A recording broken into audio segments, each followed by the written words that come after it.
Live now. I should be live now. I was just talking to myself, thinking nobody was, in here. Let me. Okay, we're live now. Okay, so back to the beginning. Because I was low key just talking to myself. Um, Let me know if the screen fit went back to full. I think this is how that works. But that being said, big day. And let me know if my mic is too loud or just any issues. Let me know.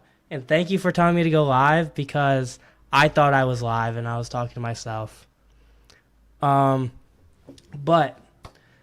that said, while people get in here, now that I am actually live, I figured we could go over some of these names that are closing the day off, and then as people get in, I'll give you guys kind of what I'm looking for from hymns this earnings season, and we'll go from there. All right, you can hear everything loud and clear? Bet. I just wanted to make sure on my end it low-key shows that my mic's a bit loud, but in the past, when it's been like that, I thought it was quiet, so I keep it loud.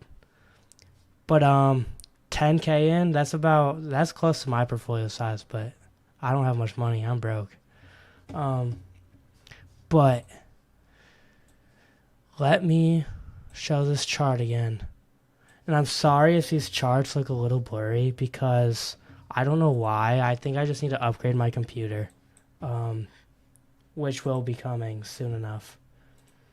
But hymns 2957. What I was saying is it's funny how accurate my lines are because these lines are from a year or two ago. I don't draw lines anymore.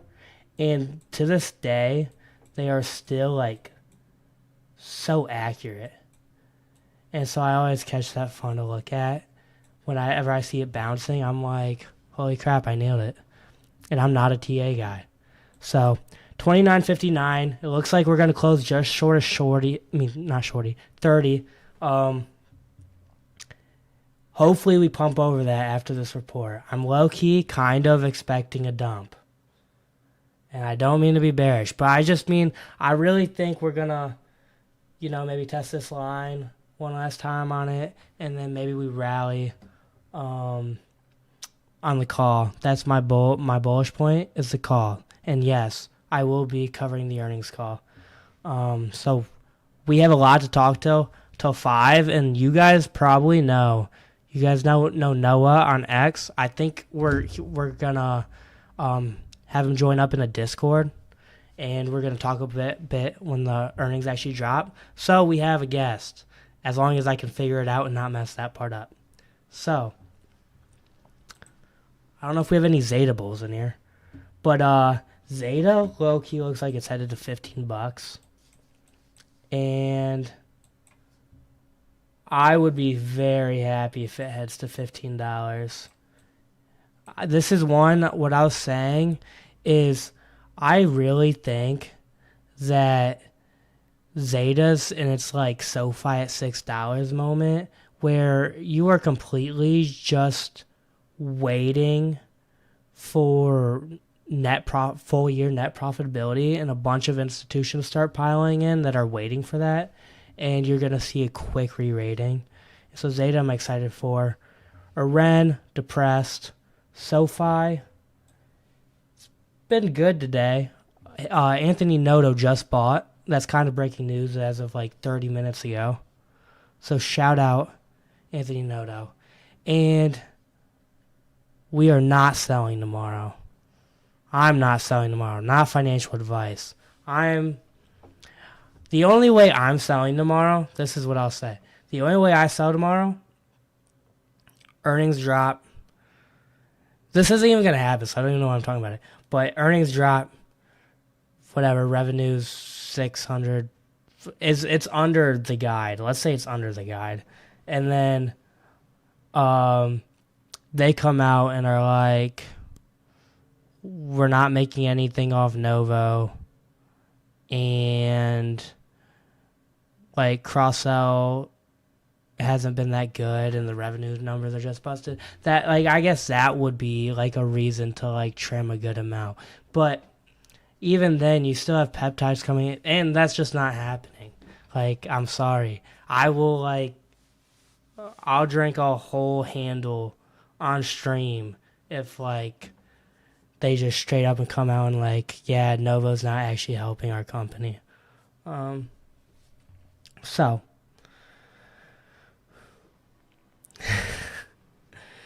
but I'm not nervous. I'm actually super excited. I think why I'm so excited, someone who's been invested for so long in the company, is I really think this is like turning the chapter for a lot of like for just hymns, not even hymns investors. It's just turning a new page. There was like the mass compounding phase, which was awesome and great, and there is an issue with my sound for headphone users. Is it maybe too staticky? I can bring my sound down. Let me know if that helped at all. Or maybe that's better. Tell me if that helped at all. Let me see how it sounds on my phone real quick. Um, if I can figure it out.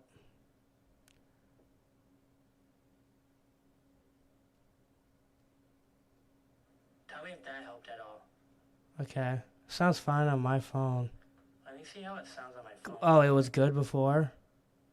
Um, okay, we're good. Okay. Um, now I forget what I was talking about. But yeah, I think it's more like turning the chapter for him. It's you had the mass compounding phase, which was great, excellent growth without through the roof, and then you had this big transition period in which a lot of us Hems bulls who, like for me particular, I knew that losing mass compounding was bad for the company, but I had been so bought into the story, I didn't necessarily care.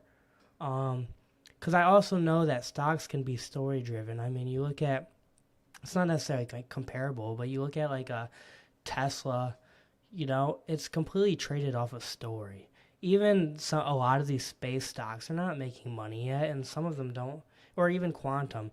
Like a lot of these things will trade off stories, and so yeah, I could have risked selling at 60, but I didn't want to risk not being able to get back in either. And I think a few other bulls might have felt that same way. And so now we're finally getting to this point where, okay, we made it through. The company never actually lost growth. I mean, growth rate slowed down a lot, but we didn't lose growth. And now you're on the horizon of getting a lot of the growth back through partnerships and through peptides and through the new verticals they're launching. And so I'm excited to hear more about the roadmap, especially AI. Um, AI I think is going to be big in the next year or two with HIMS and like their build out as far as what the consumer is going to use, but also on the back end. I've talked about using um, AI for drug creation. I think drug creation is going to get easier than it ever has been before. And so I'm excited to see how HIMS can incorporate it into their infrastructure because if you can own the customer but also own the solutions, um, they're going to be really well set up. So I want to hear some commentary on how they plan on attacking the AI wave. I see that you felt the same, Danny. I think a lot of us felt that way, if I'm being honest. And you know that based on like the bulls who stayed and have weathered that storm. So, I mean, we'll see. Matter of time, and uh, they've held on to profitability. This quarter, I wouldn't be surprised if they are not profitable this quarter. It's not what's guided, but I mean, they also didn't guide for a transition with Novo, and I really don't know how the whole situation of like what they did with all their compounded customers. From my understanding, they've continued with those shipments. They've just not onboarded anybody new, which would make sense. And in that case, it probably hasn't affected much.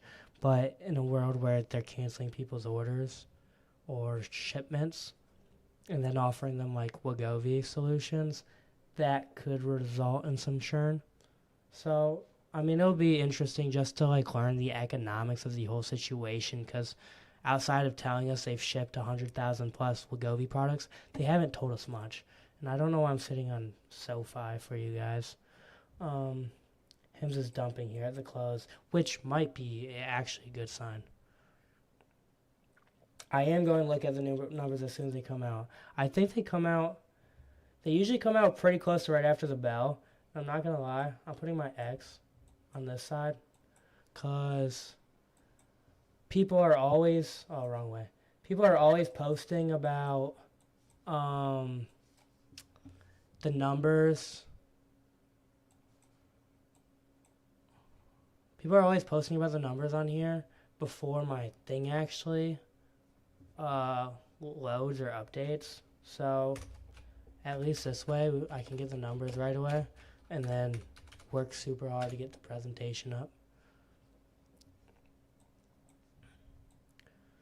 But what are you guys most excited for?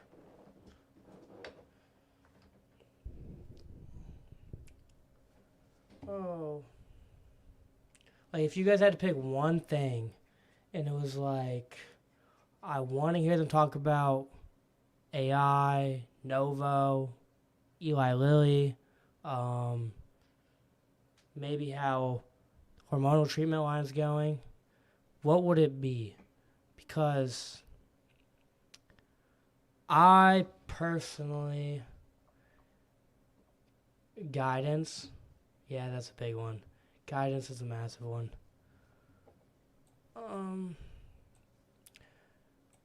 Yeah, I think because I don't think they're going to guide for peptides.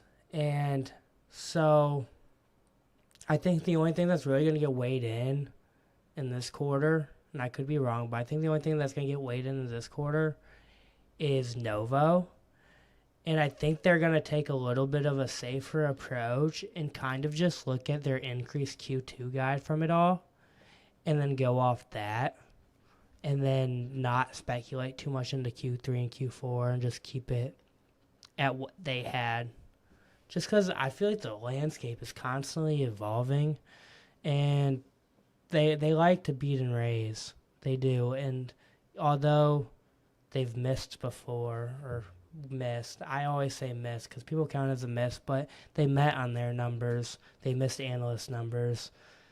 They like to beat and raise on both though, and that's why you see stuff like Him's House posting like credit card sales data. I'm like no hate. I like and I support Him's House. I quote their posts all the time, but like. You've been posting those credit card data with the revenue numbers for how long? And they're constantly lowballed. They're constantly just not accurate. And I've said it before multiple times. Well, now that the company has so many more high-ticket numbers, nobody's using a credit card for a subscription payment on a high-ticket item. Like they're going to scale that out. I got the numbers up here. I got the latest tab on X. We're chilling. X got me. That's going to be the hard part. It's going to be tweeting and streaming at the same time. I'm like, how do influencers like Amit go on here and talk for so long?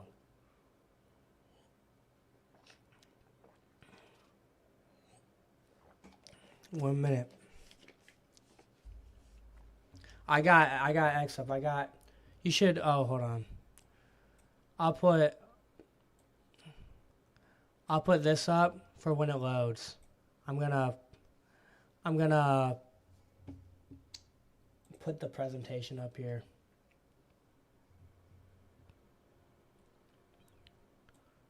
You should be able to see the screen now. Once this comes up, we can see the press release, and I'll have the numbers up ready on X. And I can show the X thing too once I actually have a tweet that shows it.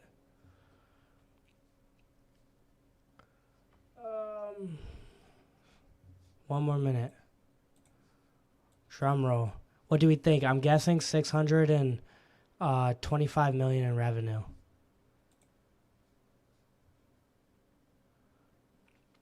That's my guess. I'll actually say 626. They're going to be the high end. I'll say 4 cents of EPS. Okay, it's 4 o'clock.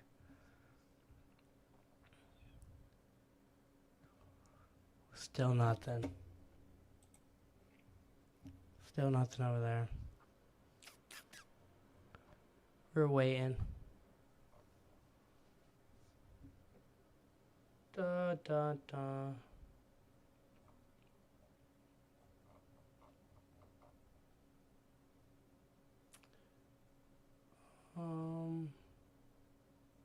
Everybody's posting Sydney Sweeney stuff. I knew people on X were gonna love that content today. I actually had a really good post for if we dumped, but I don't want to dump, so I'm not gonna even talk about it.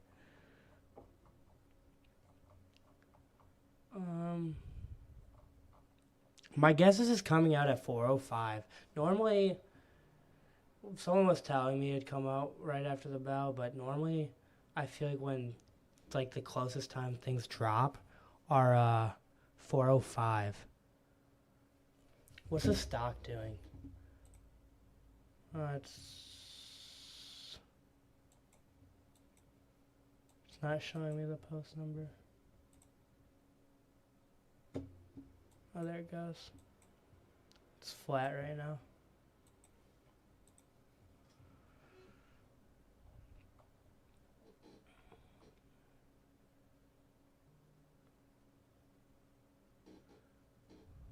Polymarket says there's only a 13% chance Hims beats earnings. That's right here.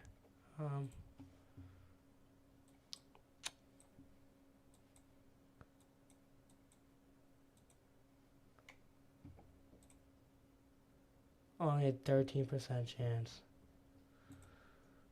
Honestly, I feel like people would hedge their position though with that. With how many bulls came into this. Also, you got to think that tracks the money. And do you know how many people on X? I feel like there was just as many people on X saying, "Oh, it's gonna crash because of the pump," as there was people being bullish. And in my experience, maybe it's just my experience, but I feel like whenever I have a stock that's been like super red going into earnings, they just dump more. So I feel like it's a no-win scenario. Like if you pump, people are like, you're going to dump because you're running so much. But whenever you're dumping into it, you just dump more. I mean, look at SoFi. Look at Hood. They just dump more.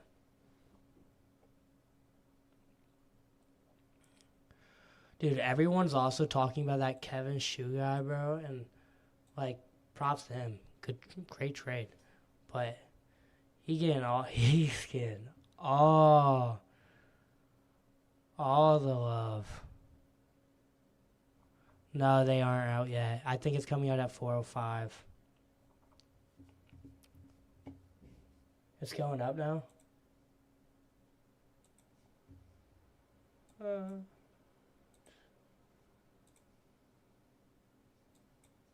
I still have it down.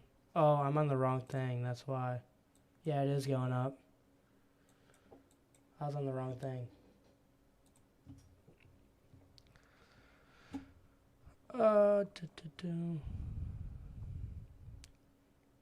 We're still waiting. 2 more minutes. I'm pretty sure it's out in 2 more minutes.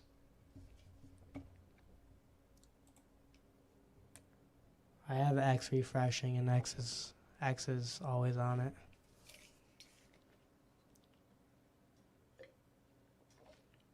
For those who didn't hear earlier, or low-key, I might have said this when I was live and or I thought I was live and I wasn't live. I think we might be having Noah on, which I don't know. I mean, most of you guys probably know Noah. Noah's pretty big in the Twitter space, but if you don't, he's another X guy. And was talking to him. We think we are going to try doing a Discord together, talk about the results. Since the call's not till 5, we have plenty of time to cover it. So stay tuned if you guys want to see Noah too. We got this thing in 1 minute. Wagovi Noah. I did not know that was you earlier, bro. I saw Wagovi and I just thought it was a big pharma guy.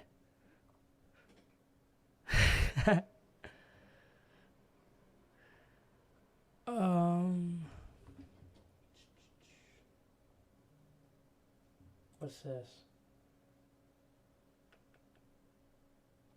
Oh, it's hims and hers. Mapped out.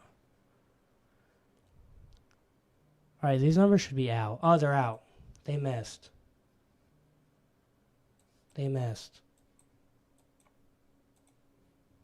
I called that though. I said net income would probably be bad.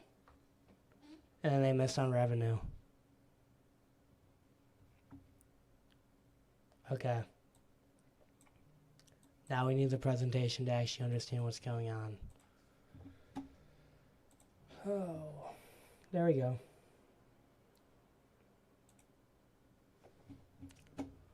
Hold on, give me 1 moment. Dude, is this thing actually skyrocketing? I'm getting texts right now. Oh yeah, we're going to the moon.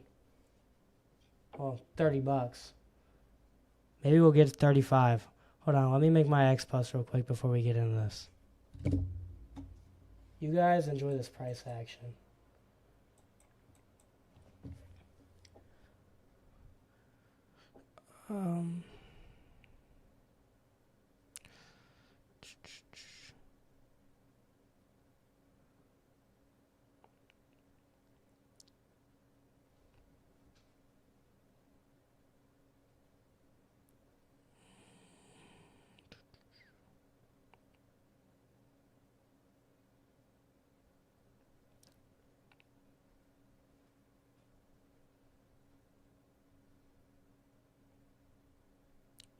Hims misses on Q1 2026 numbers.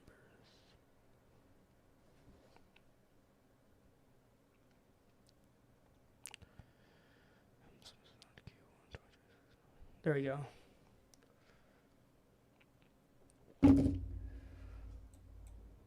Yo, we already fell back down. Now we're crashing. Okay. That's honestly more the reaction I expected, to be honest. Alright. You guys can see this? Feeling good in your body and mind. Okay, all the junk.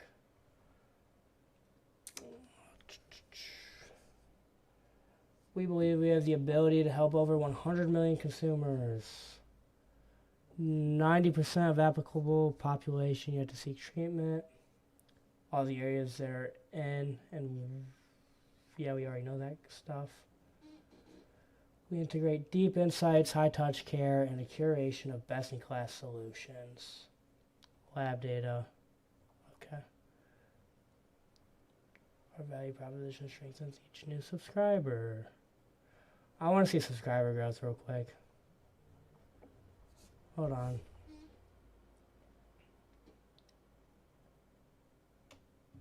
We saw this in the last earnings. It doesn't look like changed much at all.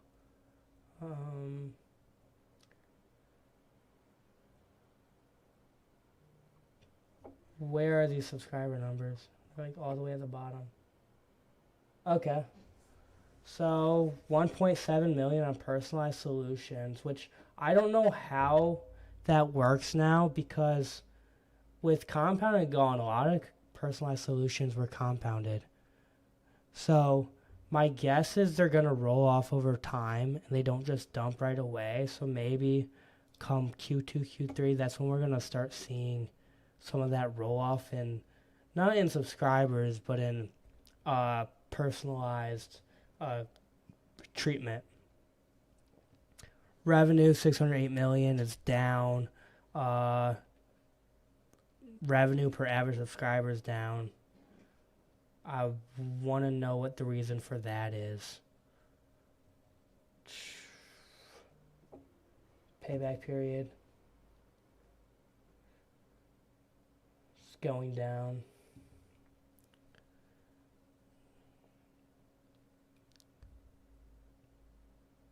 What is it? Oh, my bad, Bob. I always forget to send you shit. But that's because I post it. And so I just don't think about it. I'm like, you'll see it. That's my bad. That is my bad. Let's see what price is at now. $29.32. We're essentially flat. It's not reacting much off the numbers, which I really didn't expect it to. Adjusted EBITDA declining. I feel like this is all stuff we expected. It's really just what's coming. And new specialties and a more comprehensive, personalized experience position us to scale and accelerate growth throughout 2026. They are guiding. Okay, so they raised guide. They're guiding for 2.8 to 3 billion. Before it was like 2.6 to 2.85. I could be wrong. Comment if I'm wrong. I'll actually pull up the let me just make this real quick. I gotta do some searching. But I believe in the last earnings they said 2.6 to 2.85.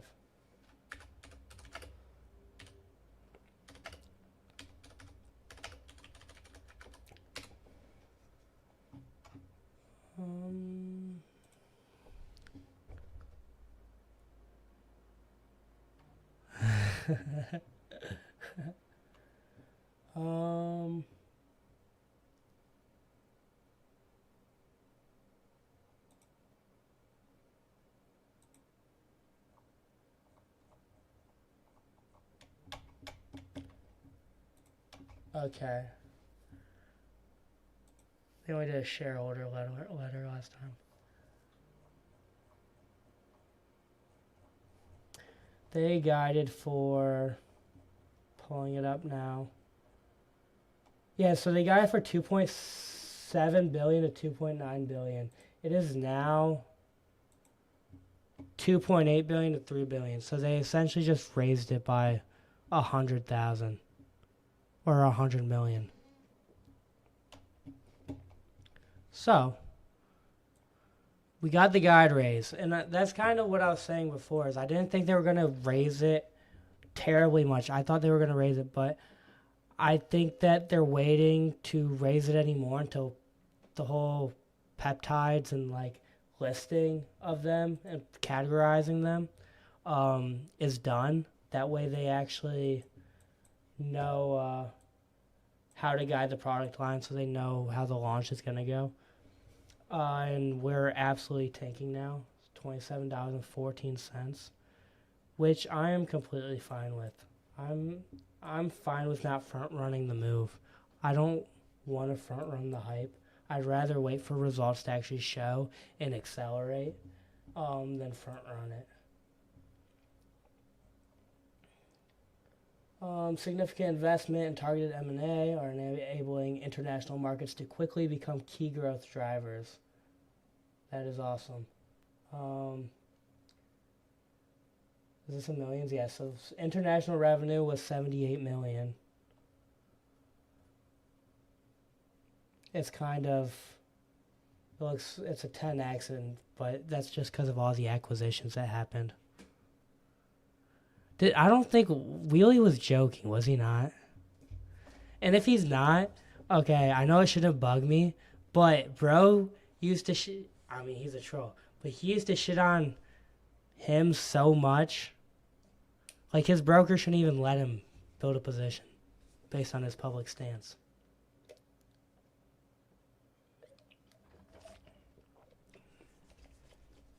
But commentary, I actually really do like how they, pan this out with you have the Canada. And, I guess it does it different, but I do like how they showed this.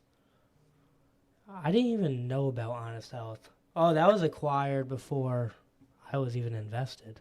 Holy crap. Okay. Um, Strong balance sheet. Free cash flows down. Operating cash flow is up. Well, I guess free cash flow is down from up from Q4. I was looking at that wrong. Okay. They still have 225 million remaining on the share buyback program. Very interesting. I guess maybe it wouldn't be bad if we don't push up. I mean, it gives us a chance to execute those buybacks at a cheaper price. I wouldn't be surprised if they've executed them now, though, in Q2 with how things have changed. Over 750 million in cash and investments provided flexibility to opportunity to deploy capital. So Q2 is a huge revenue jump. Okay, I can't believe it took me so long. So Q2, we're expecting 680 to 700 million. We're adding 100 million in revenue this quarter. Holy shit. Adjusted EBITDA not growing too much, which probably means Novo's getting a decent chunk of what we sell for them. But they are guiding 275 million to 350 million. So that's actually not bad at all. Okay, I'm actually really happy about that guide. Hims is down, yes it is. It's $27. Honestly though, I'm not mad at that. And what did I say in the beginning? Okay, I don't remember if it was on this live stream because like I said, I thought I was live earlier and then I wasn't. So I ended up being like 5 minutes late. But earlier I was saying that I thought we would dump on results. I do think that the call is going to be very bullish. And so if we were going to pump, I think it's on the call. I think you're going to get AI talk. You're going to get international talk, which all we've done since international expansion is dumped on the news. So you don't even have it priced in. So you're going to get international talk. I said peptides. You're going to get Novo talk. The only thing that could possibly dump it is if we're asked about Eli Lilly and he's like, yeah, they don't want to partner and that is what it is for now. Like, the market might not like that. Talking about hormonal treatment and there being demand for it, that could pump you. So I think there's a lot of AI. That's the other thing. How they're incorporating AI, that could pump you. So I think there's a lot of things here that could pump us on this call. But like I said, I'm not here for a pump. What I'm here for are these numbers. And we just got confirmation that revenue growth is back. We are halfway through Q2, and I've always looked at having a later earnings call is like very nice because you already know half the quarter's results. You know what you're trending towards, and they pretty much told you that growth is back with these revenue numbers. And subscriber growth is going to accelerate if revenue is accelerating like this. The biggest question now is what margins look like and what the cross sells like, and hopefully they talk about it on the call. So I'm going to text Noah, or if Noah's still in the chat, we can try and figure out this Discord thing if you want to get in and talk about this. Clearly I've been just scrolling through. You've probably had a little bit better of a chance to actually see what they're saying, but hers expected to reach 1 billion in revenue. We knew that.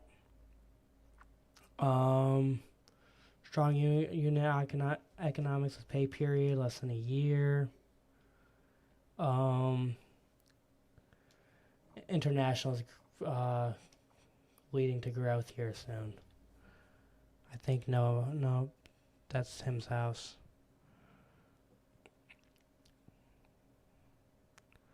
Okay.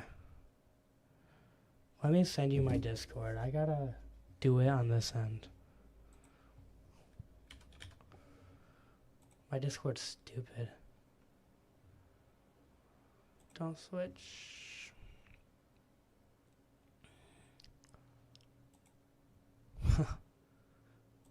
Yeah, you get a good peep at my old gamer tag.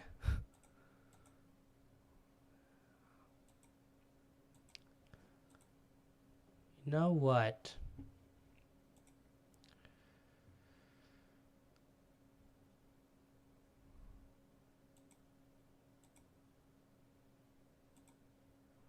I gotta figure out. I know how to add a friend. I don't know how to see my name. Let me see. Let me have him send to me his.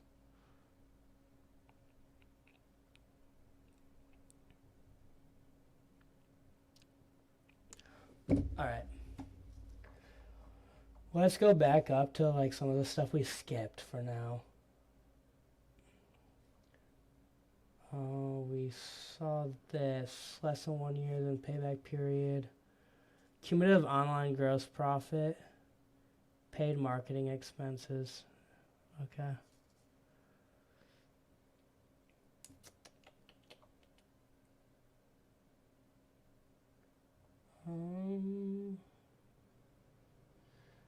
Revenue. Okay, we looked at this.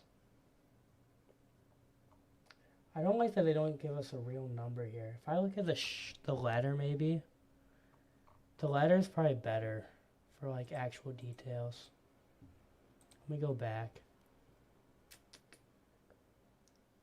Okay, we weren't given a letter this time.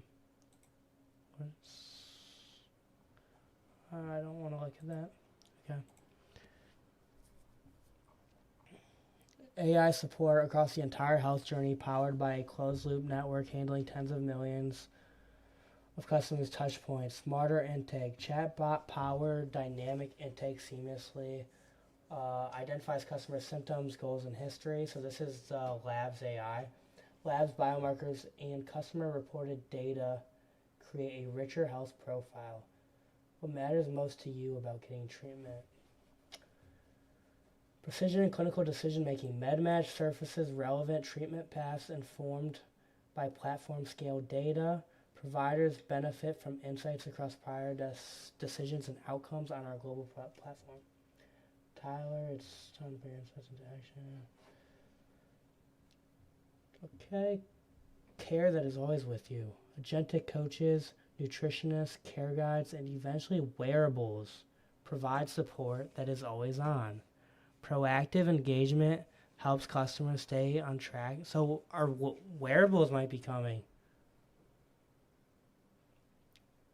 Activity tracking is a critical part of your journey. This is your care team checking. Yeah, I think wearables are coming. I don't know if they're going to launch their own, but that's what it sounds like. Or at least they're going to start working on some partnerships and creating it inside the app.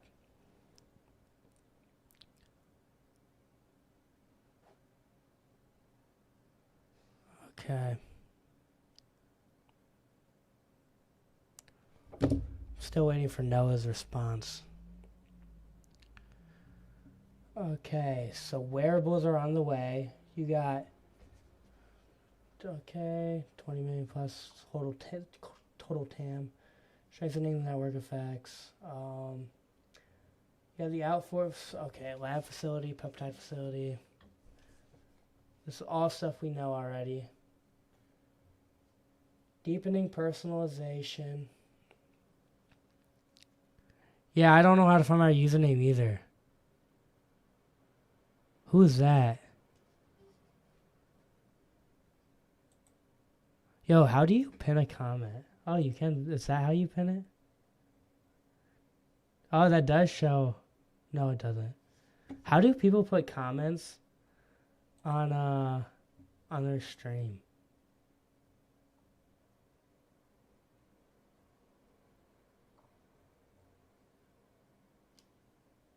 How to drill some holes? Whoa, okay.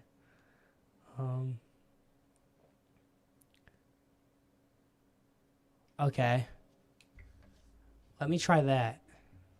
Um, so,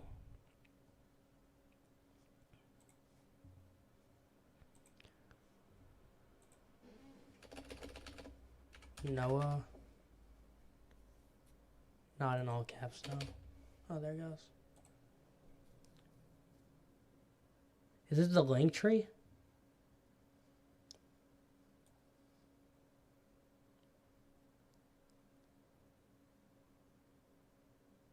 Is this the link tree?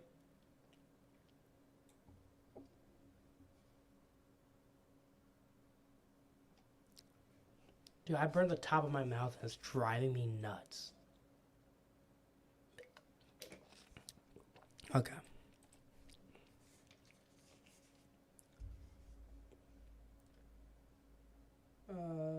Discord server. Oh, I get to change my name. Cool. Alright, in a way. I don't know if it's going to actually change how you see me as a friend, but...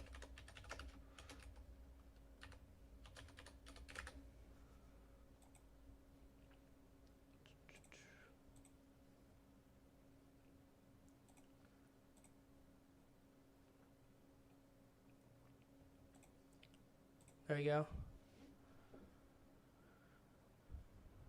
Oh, it's asking if I'm human. Click every type shown on the shopping list. Every item type. Oh, carrot. That shit. That.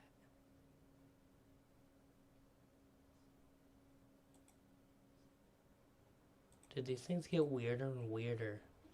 And I feel like with AI, there's no way an AI bot can't do this.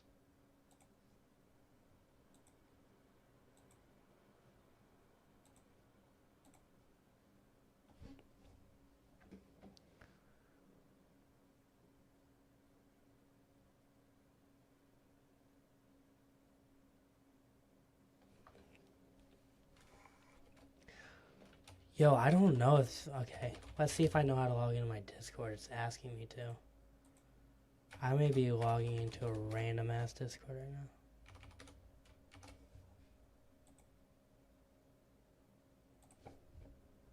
now. No, wrong email. Okay. Let's try this. Dude, there's a problem. I've had so many emails.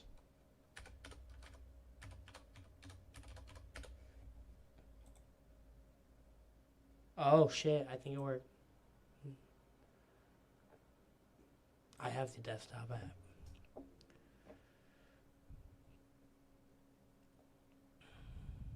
Okay, did I join? Because I want to go to the app, and it's like, it does not have me in the app.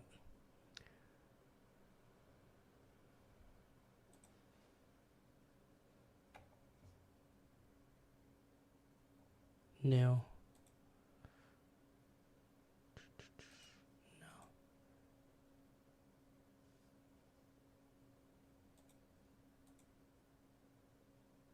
Okay. I don't know if this is it or not. No, this is not it. Did you see me join?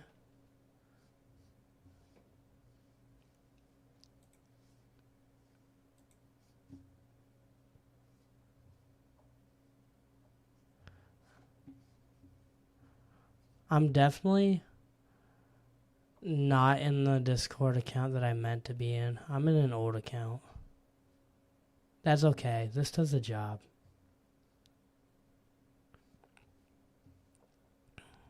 I found Noah.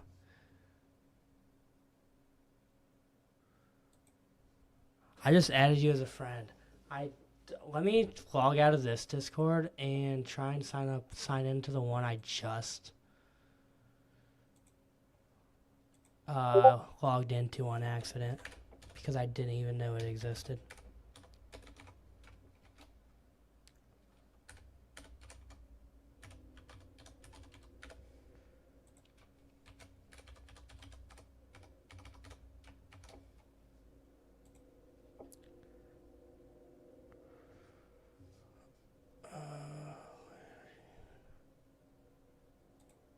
Did they spend more on marketing? I'm pretty sure it said that they spent less. Where was it? Okay, so it says paid marketing expense, whatever that means, because I know they didn't spend nothing on it. Oh, no, this is just not showing this quarter. They're only showing 2025 here, so probably. If they're not showing us Q1 2026, they probably spent more on marketing. Unless if it's somewhere else, but... da, da, da.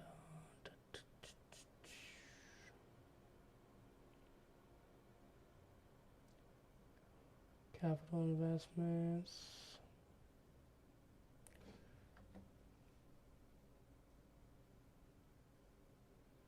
So they lost 92K in net income. Marketing.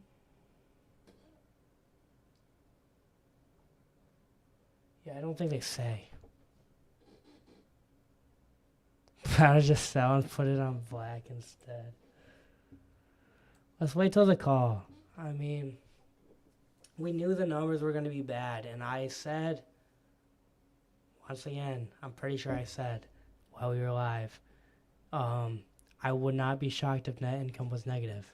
I know for a fact I texted Bob or somebody. I know for a fact I said that today to someone in a DM. I'm not panicked.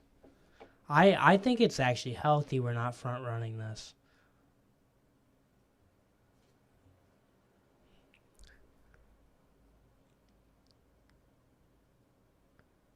How what? I don't think we're cooked at all. I mean, you saw a guide already. They just told you that growth is reaccelerating. You had to transition your whole business in Q1. I mean, think about this. Yes, compounded solutions were having a roll off and whatnot, but the moment that Novo deal happened, they completely shut that branch down. And like that's gonna affect the business. They didn't have Novo on the platform right away after the deal was done. It took a couple weeks.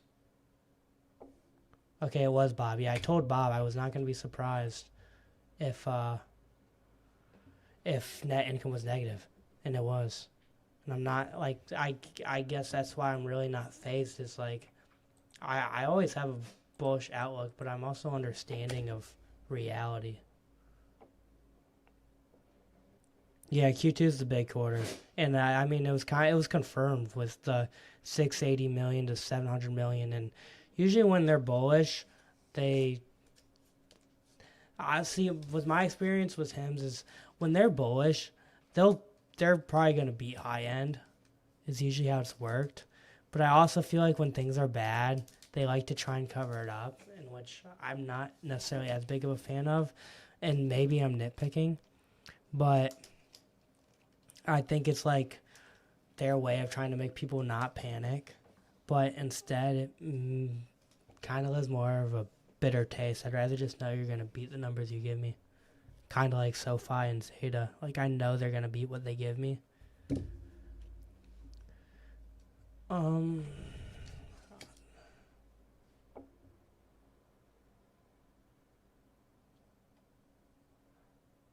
Okay. Not financial. Okay, I'll do it on when we get this thing actually working. Yeah, it keeps telling me that my login's wrong, even though I just logged in to it on the browser and it works.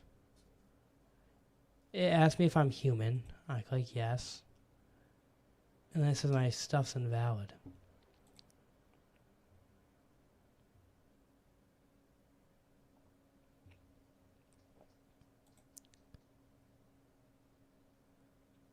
I know there's a way. Oh, I can copy username. Is it username all you need? If that's all you need, I'll DM you my username right now.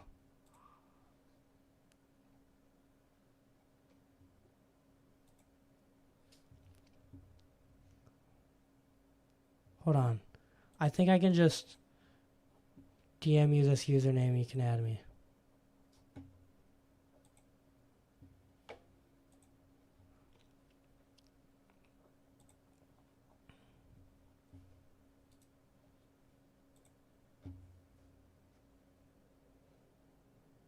Okay. That might not work. Because I think there's hashtags involved, actually.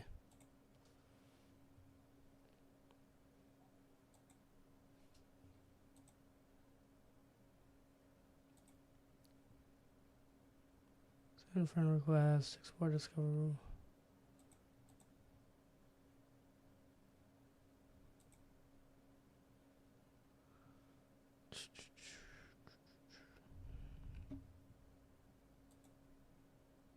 Oops, wrong thing.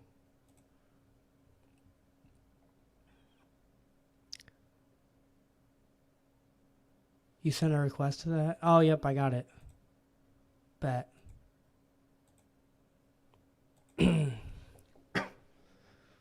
All right.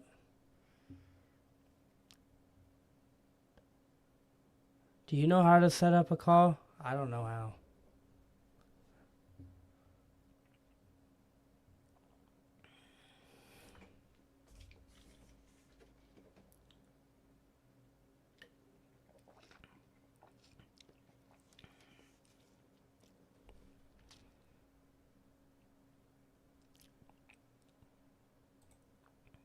Oh, there you go.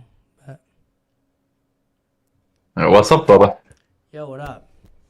What's up? You really don't know how to set up a call? No, I've never used Discord like that outside of like gaming. That's crazy. Yeah. Oh wait, I closed the stream accidentally. I was gonna say, can if you are in the comment section, let us know if you can hear both of us.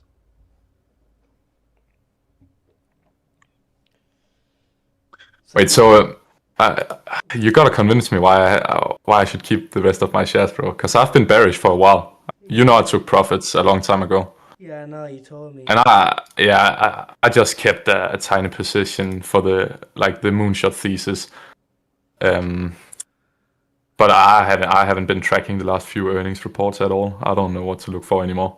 Okay, so like, not financial advice, of course, but Yeah, two financial bros advice. talking. Two bros talking.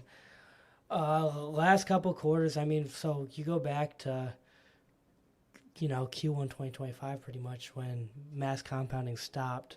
Really, Yeah. ever since that that time period, they've been calling it a transitional year, and it wasn't just a transitional year from um, like mass compounding for weight loss, but they also started rolling off a lot of their ED customers because they wanted a stickier product. They weren't happy with But I can't hear shit, bro. the retention, which so when you actually look at like customers rolling off, it's not. I mean, it's definitely mostly just like the mass compounding, but it's not the only part of the business that they've been consistently rolling off of. And like I've said in many of my posts before, is the quickest product line to ever reach 100 million, which honestly is like not that much when you look at like the companies like Full Scale Revenue, but the quickest product to ever do it was their compounded GLP-1s, the semaglutide, which still took 9 months. So when you look at the demand for like hormonal treatment, and they're constantly being talked about this shortage and um, need for menopause treatment and testosterone, it's only been 6 months.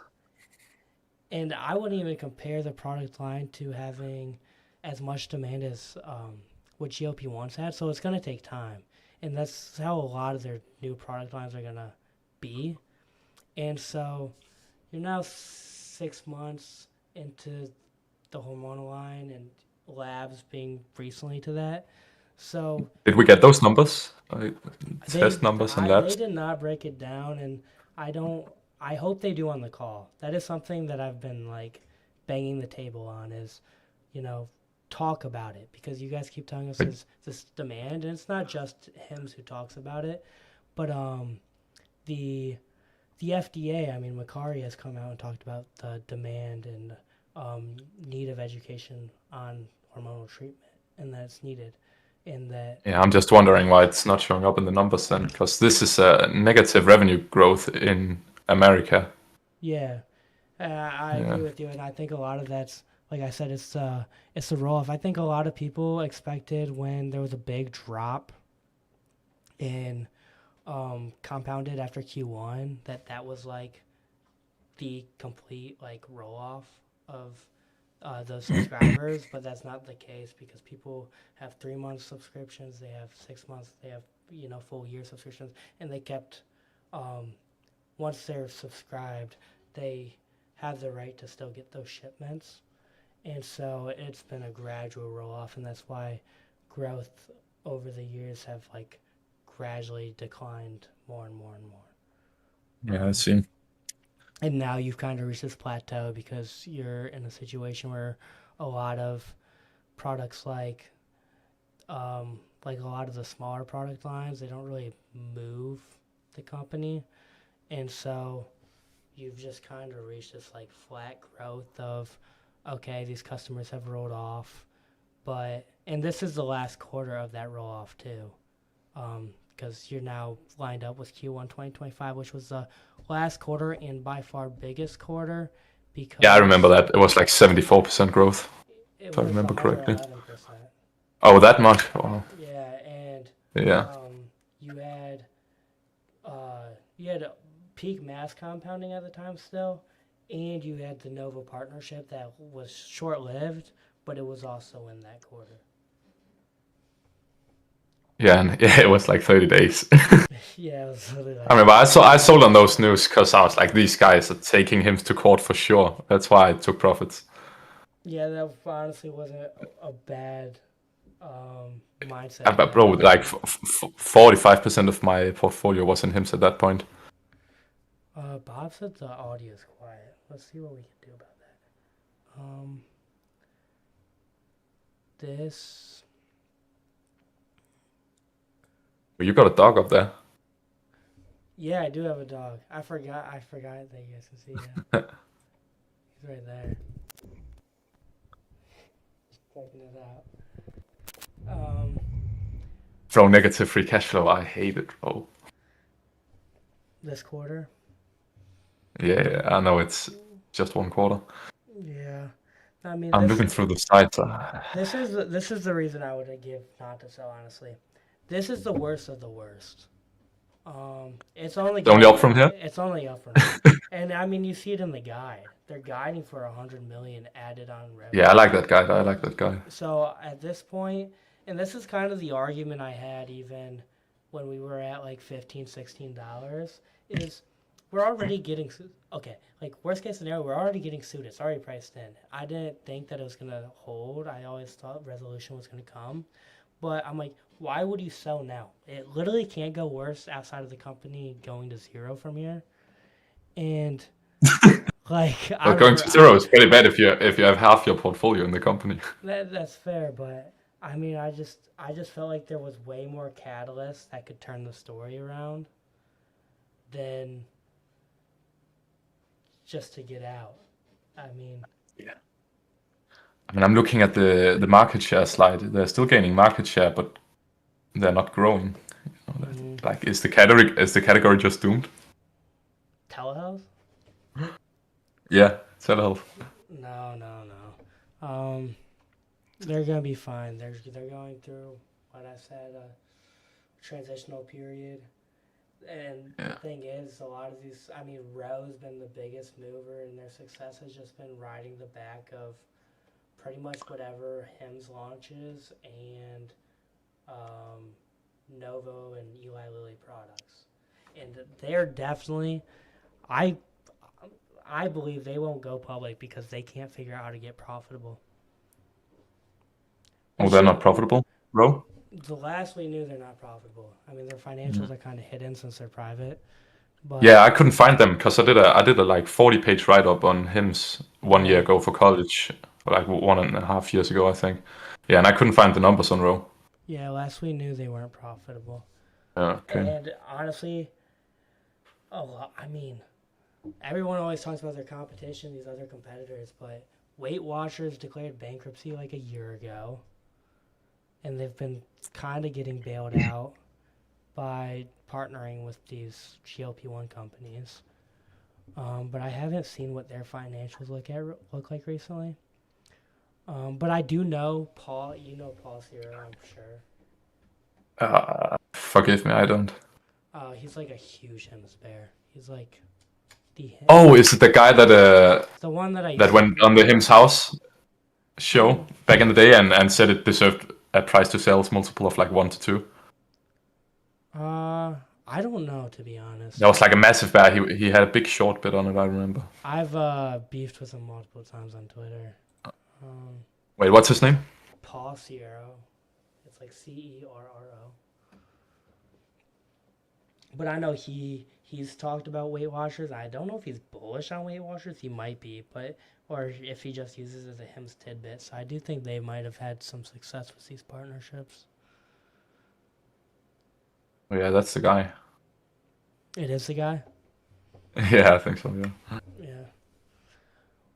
But then it was funny because they were all short, and then the Hims and Novo news dropped on a Friday after hours, and all of a suddenly him and Adam were like, "Yeah, we covered our position already," or something like a week ago or something. Like they said something recent, and I was like, I don't know if I believe that because I also remember him talking about um, he was talking about like why he was a bear on Hims, but then I remember him being like, "Yeah, but I don't have a position, like a short position." And then that was when it was like low 30s, high 20s. So if he had a short Yeah. position, it was super short lived, and it tells me you don't have much conviction if you got in and out that quick. And then they're just doing it for publicity. It's like Muddy Waters did with SoFi, Yeah, right? yeah. It's kind of like you ride the hate wave because it Yeah. does good for content, but you can't actually back it up, which is personally, I don't even really talk about companies on X unless if I have a position because it's like I'm not gonna give my opinion. I don't study this thing every day. Like I hate people. Okay, I don't hate. I hate's a strong word, but I don't like when I see like all these content creators riding the wave of a company, putting their insight. And I'm like, dude, you probably haven't even looked at this company in like a month. Like you don't Yeah, even I mean actually study the base that's case. like the average bear on any company you cover has never looked at a financial statement from that company. Yeah, it's like all like the analysts who like just give their opinion on every single stock ticker, and it's like Yeah. you couldn't even tell me what they reported the last quarter off the top of your Yeah, head. that's what I mean. So Well, that's part of the game, man. They're copying headlines and yeah, analyst ratings. it's the worst when it comes with hymns because you have so many people who want to give their input because it's so highly talked about, and I'm just Yeah. like, you don't even know what you're talking about right now. I You mean, it's a probably peace of mind not being a part of that community anymore. Because I yeah. was like a heavy community participant back in the day. Before I created Onyx, I was just like going on every post, arguing the bull case, and these bats were so retarded, bro. Yeah. So funny story. So a little bit about how like my investing like started was I went all in on SoFi. I found like No way, I did too, bro. yeah, I went all in SoFi at like $6. It started when I was like at $9, but then I just kept DCAing down because I was like, I Wait, like think early 2024? yeah, that sounds about right. It was That's like exactly what I did, bro. the That's convertible exactly. note shit brought it down to like Yeah, yeah, 6. exactly. That's Yeah, right when I started, bro. Yeah. yeah. So that's when I started full porting it, and um, Full porting is crazy. I saw it on TikTok, by the way. That's is that how that's you how I got learned into about it? it. Yeah, it was like buy Palantir, buy Rocket Lab, and buy SoFi, and I chose SoFi, and it's just been the worst performer by far. Those were such the talk, dude. That's what I'm saying. I remember Matt Money trying to pitch like Tevis on Rocket Labs at Yeah, at like $4. $5. Yeah, Yes, and I I was was like, fucking watching that. I was like, nah, SoFi's I was this shit. like, I'm not gonna buy. Oh shit, I'm not. I'm not gonna buy some shit that doesn't create a revenue. Was my thinking. Was what I was saying too. So Oh, man, I should have done a deep dive. yeah, I should have looked into that. But yeah, that would have been a crazy investment. That would be like SoFi at like 100 something now. What is Rocket Yeah, Lab at now? Rocket Lab is like 120, bro. They had like a 27% day the other day. Yeah, they went to 117 today. Another 11. So so crazy, bro. Yeah, up over 2000% since that Tevis pitch. Absolutely wild. Yeah. But yeah, so I bought a bunch of SoFi. I only was able to get my hands on like 300 shares, which is so depressing, but I was in college. It should have been so much better. And then once I also had some calls though, but I had been so scarred. I mean, I'd been in the stock, it felt like for years, but it was probably like a year. But not even, maybe it was like 6, 7 months. But of it. Yeah, I was about to say because it rallied. It rallied in 2024. Yeah, yeah, in like October or something, it finally went. Yeah, when they launched the loan platform business, then it rallied like 100%. Yeah, and I sold my calls I had bought at like $7 at like $9 right away because I was like, okay, I've seen this story again. It pumps to 9 and it dumps right back down. and then it went to 18. Yeah, then went straight to 18. Oh my god. This is why I don't trade, bro. This is why I don't trade. No, I just buy and hold. I can't trade that. Buy and hold is the new strat for me because yeah, me too. I did I sold it all at like 13 something, and then I went on hymns. And that's what I did. You're kidding. That's what I did. Oh my god. I went all in on hymns at like 15, and then I sold at 45. I held through all the volatility. Yeah. Holy shit. Yeah, that was funded with SoFi gains at 13. Okay, so the same thing. That's fucking crazy. And what happened though was, it gave me like 200 shares of hymns or something like that. And then I just kept selling covered calls because, whatever. I was a degen. I was just trying to make money. And over time, I got up to like 500 shares of hymns. And I was like, you know what? I want SoFi again. I found myself still watching like videos and shit about SoFi. And I was like, I love this company too much. I need to get back in. And so, I bought some in the 15s, 17s, 13s, whatever. And then I've definitely topped up my position a bit heavier once it ran up. So it says my average is like 26, but pretty much off of all those funds, just like selling, like doing the wheel on all of those the whole time, I've gotten my share count back up to 400. So my share count's higher now. And I still have 500 shares of him. So. Wait, I'm at like 402 exactly, I think. Yeah, and then I have 500 shares of Zeta, so clearly it worked. I made money somewhere along the way. What's your average on Zeta? 17. I want to average down. It dropped below that today again, right? Yeah. I wanna buy more. Okay, we could.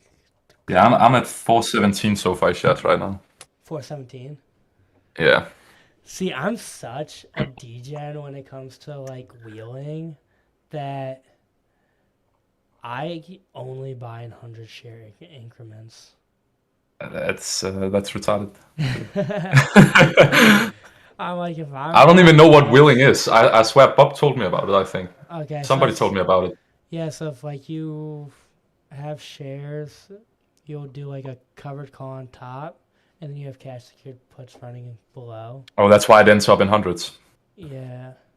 Yeah, so then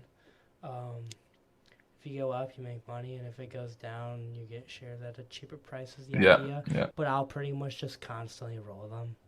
And so I never actually get assigned. Now there's Is it making you more money than just buying common shares, you reckon? yeah, because you collect premium. So and then I Can't use even that do premium, options on my broker, bro. and then I'll use premiums to buy more shares, and that's how I grew my position so much. Yeah, I see, I Despite see. like me technically not being up that much on HIMS, I've made a lot on HIMS because I've been doing covered calls this whole time, and none of them have ever gotten called away Mm, because it's gone to 70, but it's come right back down to 28. yeah. It hasn't actually like left the station and stayed gone, you know. I was so certain it was going above 100 back then when when it went to 70. If and now looking back on it too, you kind of like realize how big the multiple was.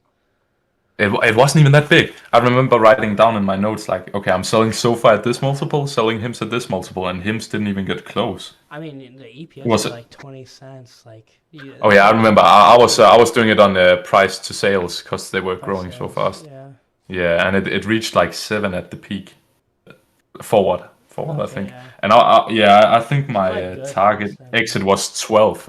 Yeah, I was fucking degenerate, bro. Yeah, I wanted it above 100. Dude, everybody wanted. Dude, I I mean, it wish, was growing 100%, bro. Come on. and I wish so bad, but it's never going to happen, that they would do a Sydney Sweeney partnership.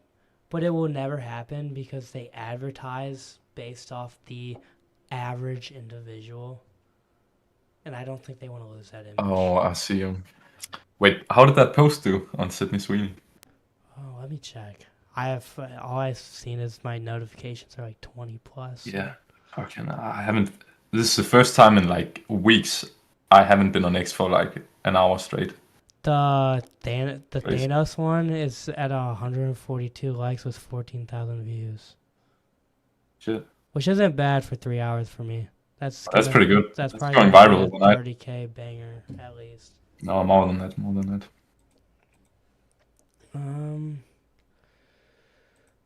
Oh shoot. I'm just sharing my information. No, I'm not. Okay. I thought I was just sharing my information on stream. Thankfully, I made my face. Oh, yeah, no. Do you follow Roy at all? Crossroads? Yeah, I watch. Dude, Yeah, I watch a lot of what he does. Yeah. their air call. Dude, Oh, it's doing so well. I didn't even. When I like briefly had his video up, I wasn't that familiar like with it, and I really didn't do much research besides like half listen to him talk. And I just read the comments being skeptical. I was like, Yeah. pass. But I'm like, dude, I follow them into so many trades because I think they're right. So like not like right so often, but like I like a lot of their takes. And of course I don't follow that one, and shit just goes berserk. It's great. He also called figure Yeah. Are technologies. they running now? I'm checking it right now. No, not really. No. I was gonna say like the It, one it, that it was running. It went from like 30 to 70 and then came all the way back down. It's in the 30s now. okay. But I'm asking myself, why am I not just full porting everything Roy goes into? Because he called Palantir at like 6.2. And his dude, SoFi average is below 5. they won't talk Like, about this it guy is either. fucking crazy. They won't talk about it either, but I remember from watching him back in the day, Tanner and Tavis used to shit on him for Palantir. They did? Yeah, they were not Palantir bulls. Shit. Like not like complete like roast him and make fun of him. No, I wasn't Just, around like, back then. Yeah, like they just didn't like the investment. Yeah. And I mean, I was shitting on Palantir when it ran to 20. dude, I was like, this shit is so overvalued. Everybody at college was asking me if they should buy Palantir too. And I was like, no, go for SoFi. SoFi is so much better. I mean, they all have $6 averages on SoFi, so they're happy. They're happy. Danny, the But earnings still. call's at 5. I got it up now. I'm just waiting for it to start, and I'll play it. But, Yeah, I'll probably leave you when it starts because I have to go to work in like 7 hours. I alright. gotta get some sleep in. Yeah, that's perfect. I'm going to the gym first, but like Oh, you I going to the drive gym? from home. Yeah. You didn't go I yet? got out, I I- thought I saw you went. No. It's like I gotta sleep first. It's midnight here. Oh, okay. You're saying like Yeah. before you go. Yeah. Yeah, I always go in the morning because it's like an hour away by car, but it's pretty close to where I work. So So you work far away then. yeah, I work far away. But I remember when Palantir was $23 and being like, it's expensive, but I want it. I'm gonna wait for a pullback. And it Yeah, me too. ran to $60.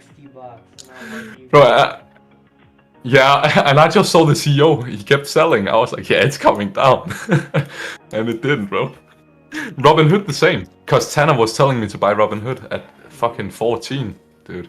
yeah, Robinhood was one that I didn't get into because all the SoFi bulls were kind of like SoFi's. Yeah, same. I was like, SoFi's better. Yeah, SoFi's better. And there were people I trusted at the time, and I didn't know like Yeah. that much. Like I was still learning, and so I was like. Yeah, I was also completely new. And honestly. I used SoFi's brokerage because I wasn't advanced, so like I'm like, hey, buy shares for me. I was like, they're winning. No. I mean, I wish I had access to SoFi. I'm using some dog shit ass app, and I pay so high transaction fees, and I cannot do options. I cannot do anything. No, I mean, so what do you use? Like, what are you stuck using? It's called Nordnet. It's bro. I live in a third world country. Thank you for standing by. My name is Tiffany, and I will be your conference operator today. Put it on. At this time, I would like to welcome everyone to see you, bro. First Quarter 2026 earnings call. All lines have been placed on mute to prevent any background noise. After the speaker's remarks, there will be a question and answer session. If you would like to ask a question during that time, simply press star, then the number 1 on your telephone keypad. I would now like to turn the call over to Bill Newby, Head of Investor Relations. Bill, please go ahead. Good afternoon, everyone, and welcome to the Hims & Hers Health First Quarter 2026 earnings call. Before we dive in, I want to provide an update on our approach to earnings communications. Moving forward, the company is transitioning to publishing an annual shareholder letter and will continue to provide regular updates through a quarterly earnings call, earnings release, and supplemental materials. We believe this approach will enable our shareholder letter to reflect the long-term nature of our strategy and focus on the sustained value we're building. On the call with me today is Andrew Dudum, our co-founder and chief executive officer, Yemi Okupe, our chief financial officer, and Mo Elshenawi, our chief technology officer. Before I hand it over to Andrew, I need to remind you of legal safe harbor and cautionary declarations. Certain statements and projections of future results made in this presentation constitute forward-looking statements that are based on, among other things, our current market, competitors, and regulatory expectations, and are subject to risks and uncertainties that could cause actual results to vary materially. We take no obligation to update publicly any forward-looking statement after this call, whether as a result of new information, future events, changes in assumptions, or otherwise. The risks, uncertainties, and other factors that could cause actual results to differ from our forward-looking statements are described in our earnings release and SEC filings. Please see our recent earnings release and most recently filed 10-K and 10-Q reports for a discussion of these risk factors as they relate to forward-looking statements. In today's presentation, we also have certain non-GAAP financial measures. We refer you to the reconciliation tables to the most directly comparable GAAP financial measures contained in today's press release. You can find this information as well as a link to today's webcast at investors.hims.com. After the call, this webcast will be archived on the website for 12 months. And with that, I will turn the call over to Andrew. Thanks, Bill. Good afternoon, everyone, and thank you for joining us. It's been a strong, meaningful start to the year at Hims & Hers. We've made significant progress on the strategic objectives that we believe will define our platform for the next decade. Importantly, 2026 is proving to be a year of accelerating growth, which reinforces our confidence in our ambitious 2030 targets. Before Yemi takes us through our results, I want to highlight a few key areas that underscore our progress. First, our U.S. business is positioned to accelerate as we introduce new specialties and shift our weight loss strategy toward a globally unified approach. Second, our global scale is quickly becoming a competitive advantage, not only because it expands our TAM, but because it expands our value to industry partners and strengthens the network effects of our platform. Third, we are deepening our customer relationships while filling real, painful gaps in the traditional care system with a more proactive care offering. This means we are creating the opportunity for longer-term relationships with our customers. Fourth, continued investment in our data and technology infrastructure is building an increasingly agile platform that gets smarter with every new customer. With tens of millions of customer touchpoints annually and a closed-loop provider network, we're amassing a powerful data set that is becoming harder to replicate. These investments are enabling faster, more efficient geographic and product expansion, more valuable customer interactions, and deeper platform engagement. With that foundation, Hims & Hers is on its way to becoming an everyday health partner, not just for the nearly 2.6 million people we currently serve, but for millions more around the world. Let's start with the building momentum we're seeing in the U.S. The breadth of care we can provide is becoming a real strategic advantage, giving customers more ways to start with Hims & Hers and more reasons to stay with us over time. We've seen momentum in newer specialties like testosterone, menopause, and labs, and our expanding selection of branded GLP-1 solutions is driving accelerating momentum in our weight loss business. The number of people we can help has never been larger or more diverse, and we're working to ensure they have access to the broadest array of treatment options possible. In weight alone, more than 100 million adults in the U.S. are struggling. Demand for effective, accessible treatments is increasing, and the market is evolving rapidly to meet this need with more form factors and lower prices. In March, we announced a strategic shift in our weight loss business that recognizes this evolution and focuses on providing customers on our platform with access to the broadest possible assortment of innovative medications, alongside a comprehensive experience that includes access to the data-driven clinical care and lifestyle support our customers have come to expect. Platforms like ours are the place pharma, biotech, and diagnostic companies are increasingly relying on to reach more people with innovative treatments and services.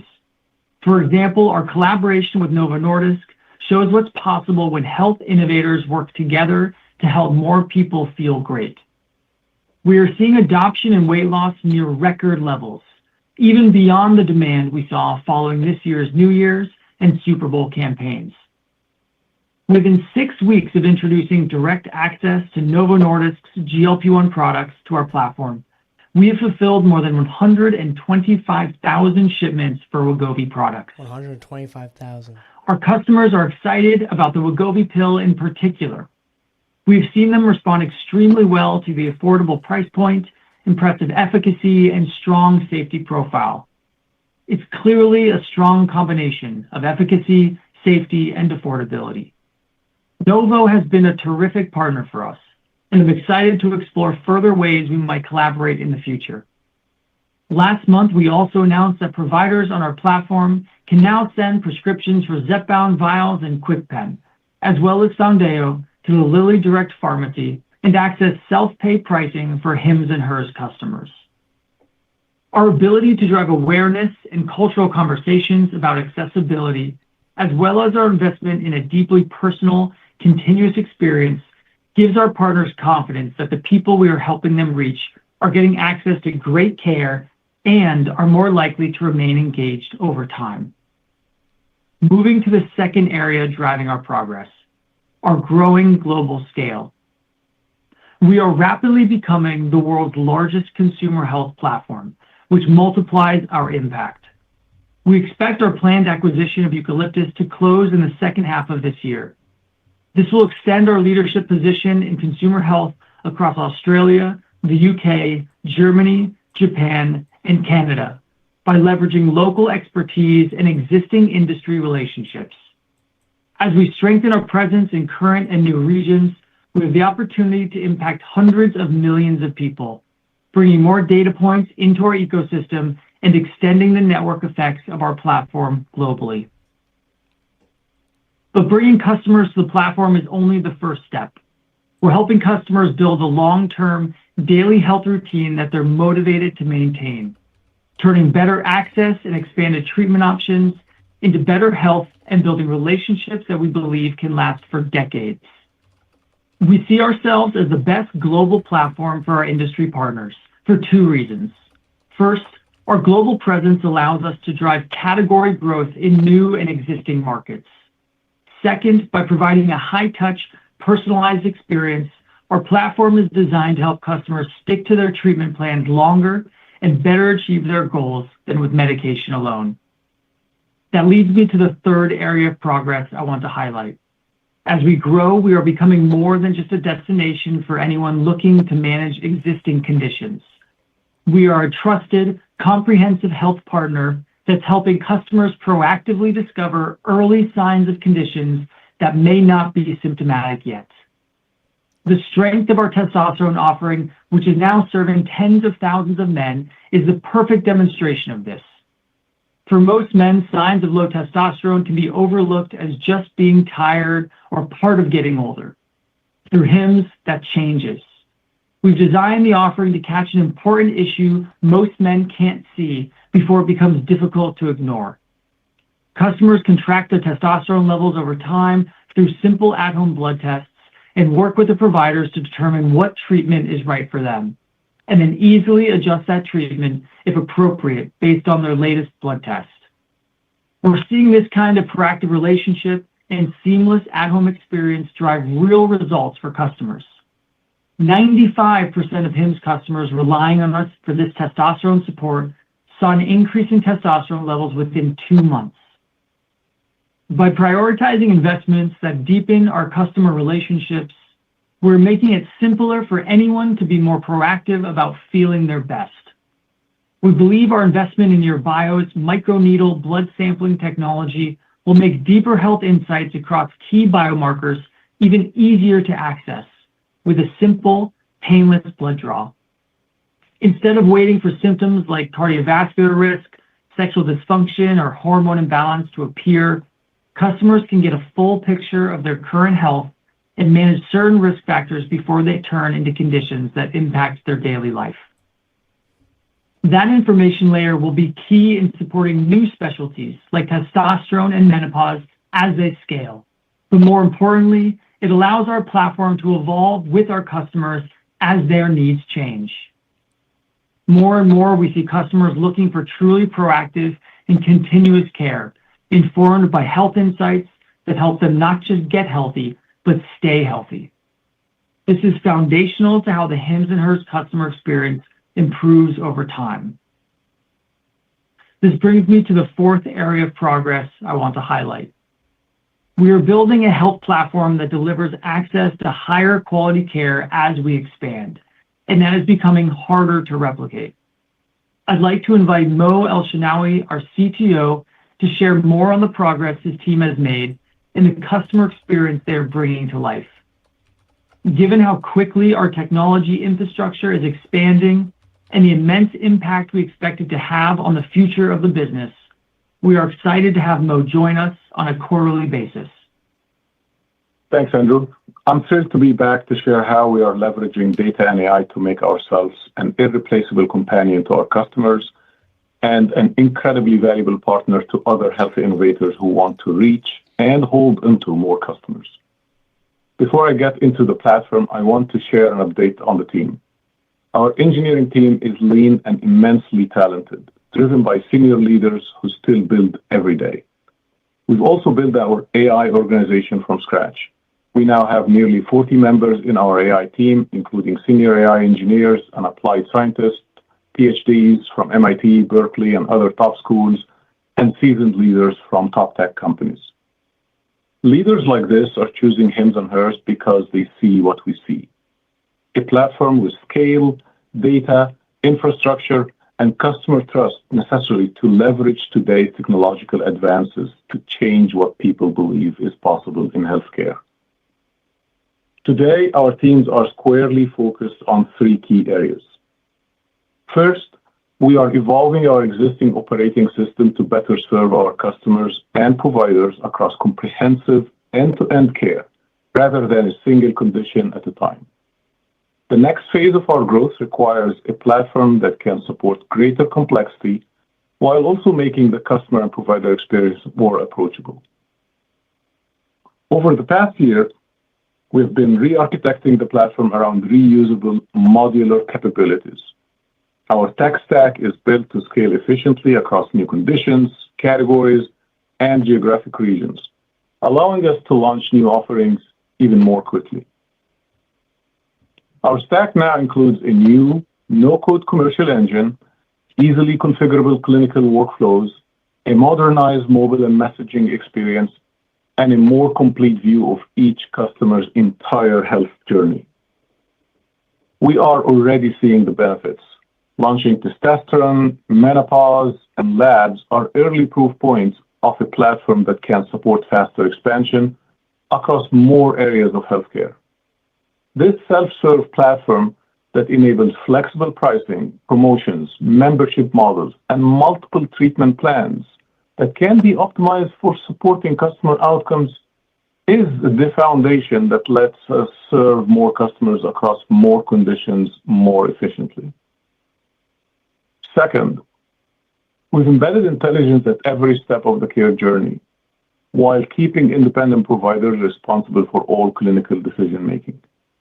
For example, we currently have an AI copilot live on the provider side of the platform that drafts contextual responses on behalf of our care coaches, which are then reviewed by the care coaches before being sent. This isn't just an efficiency play. It's a way to increase the quality of care because it produces responses informed by the full patient context that human coaches alone could not deliver at that scale. We also recently launched Labs AI, an agent that explains biomarker results in the full unique context of each customer, flags what matters, and knows when to recommend escalation to a provider. And soon we will launch an AI weight loss companion that will support customers along their journey, proactively reach out at the right moments to help customers hit their desired outcomes, and prompt clinician engagement when their expertise is needed. The common thread across all of these tools is that guardrails and evaluation frameworks are built into the architecture. Each AI-enabled workflow is designed with clear guardrails on what it can handle automatically and what should be escalated. We currently support tens of millions of customer touchpoints annually, and independent providers review, correct, and approve AI inputs that make up our platform design. This means we are generating clinician-verified training signals for our models. This is the highest quality label in AI any company can hope for, and it can't be acquired. Third, with this infrastructure, we are strengthening a closed-loop proprietary data flywheel that competitors cannot recreate. We are one of the only platforms in healthcare where consumer intake and diagnosis, treatment journey, provider decisions, and eventual outcomes all live in a single stack. And we've designed our platform to get stronger as these insights grow. Instead of getting a second opinion, our goal is to bring the value of a thousandth opinion directly into the Hims and Hers experience, informed by 9 years of learning what works across a full spectrum of customer profiles. Every patient interaction teaches our model more about the range of potential experiences and needs. Every provider decision sharpens our clinical training data. Every outcome builds our evidence base, illuminating what works, for whom, and why. Eventually, we plan to introduce support for wearables and devices for even deeper insight into our customers' everyday health. Better data sets a cycle in motion, powering smarter agents, improving care, attracting top providers to our networks, and continuously deepening our clinical insight. We believe our global scale will act as a force multiplier, with models reflecting the populations, disease profiles, and care patterns of multiple geographies, fundamentally improving the intelligence we are building. We own the core IP that brings this experience to life. Importantly, our advantage is the integration of providers, protocols, and regulatory infrastructure, which creates a unified care model that sets us apart from traditional LLMs or frontier AI labs. Our advantage comes from powering the end-to-end experience, from intent to outcome across the full patient journey, including symptoms, diagnosis, treatment, titrations, side effects, and results. We also see the connections across multiple categories. We believe that this model, combined with our global presence, is an advantage no other players can currently claim. What we're building is a platform that can continuously expand its categories of care with an intelligence layer that personalizes every step of the customer experience, and a trust architecture that earns the right to operate in healthcare. That's why we believe we're becoming the preferred platform for customers and for partners across the ecosystem. We're not describing a far-off future, we're shipping it today. Thank you. Back to you, Andrew. Thanks, Mo. I'll add that all of the work in this area won't just power deeper insights and stronger relationships in our current categories. We believe it will also underpin our ability to enter emerging categories like peptides with a clinically rigorous, information-rich intake process that is designed to keep customers safe and providers well-informed. Our medical team sees meaningful potential in several peptide therapies, and we are pleased to see the FDA moving to more clearly define what is safe and allowable here.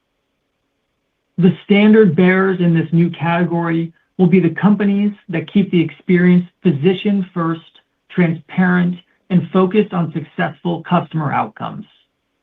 That doesn't exist in today's gray market, where the only peptide options are unregulated, inconsistent in quality, and rarely include clinical support.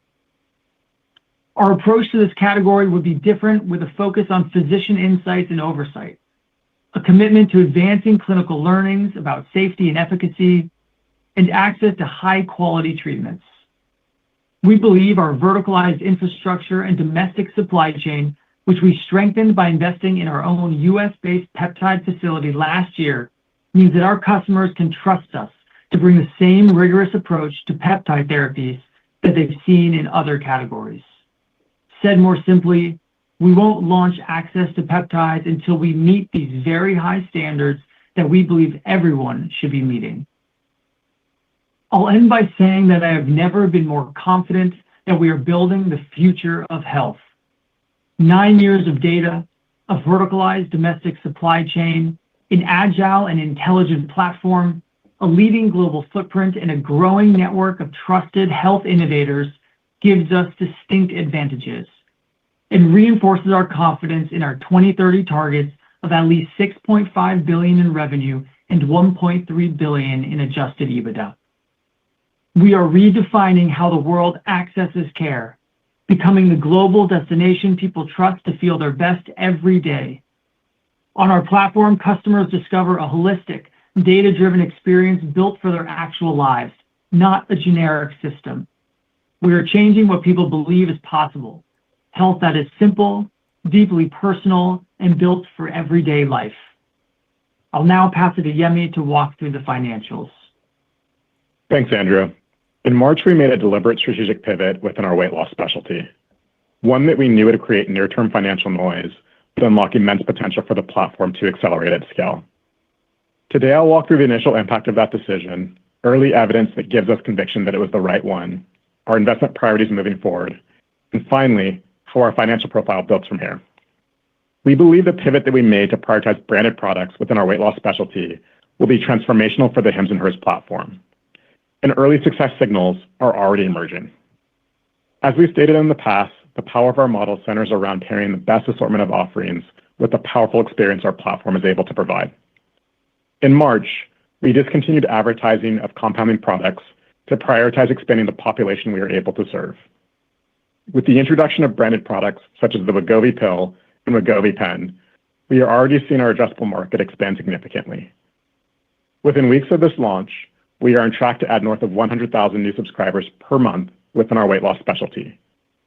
Early signs point toward a high level of subscriber engagement, with nearly 90% of these users downloading the app and the average subscriber of these products interacting with the provider 3 times in the first month.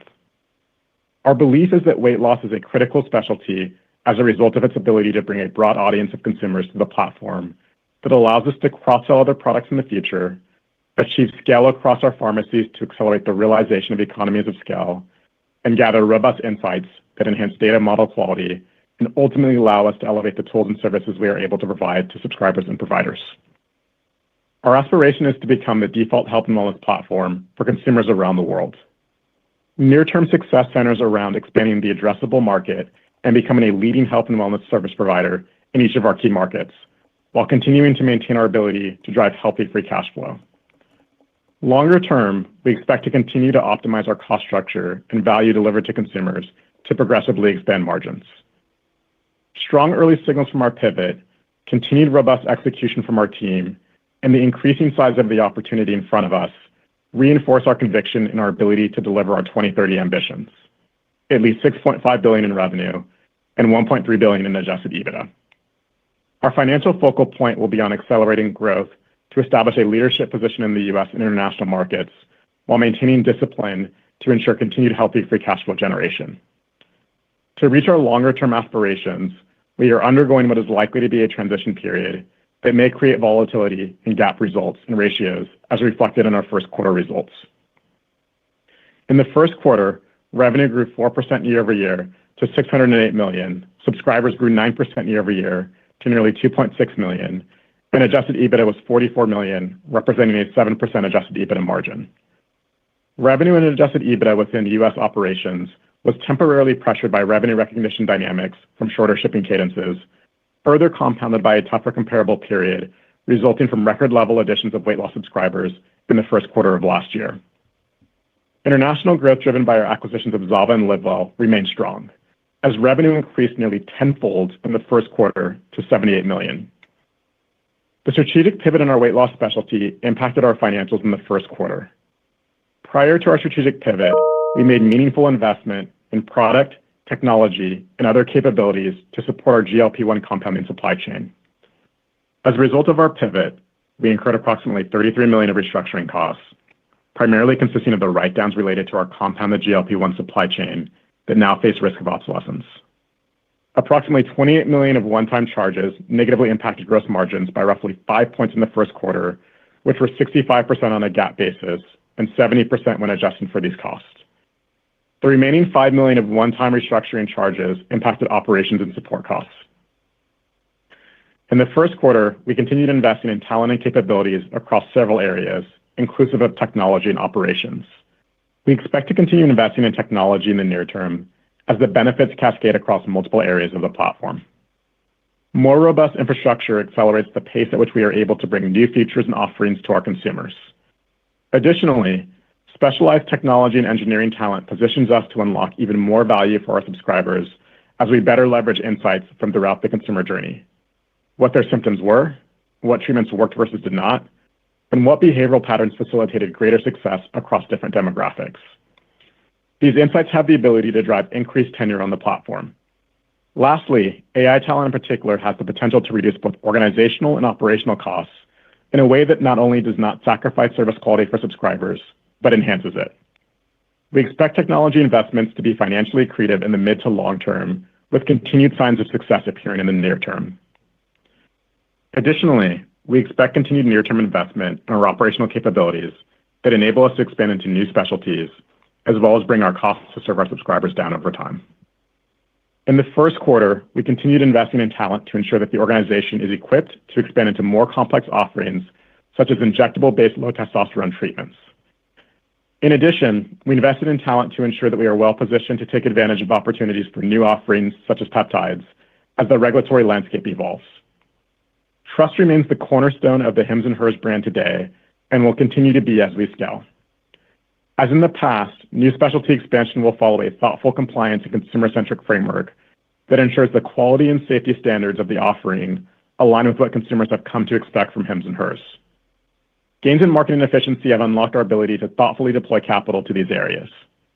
Marketing as a percentage of revenue improved 3 points year-over-year and quarter-over-quarter to 36% in Q1. Efficiency gains have come from stronger retention, increased cross-sell happening on the platform organically, and acquisition from lower-cost channels as our brand continues to gain more recognition.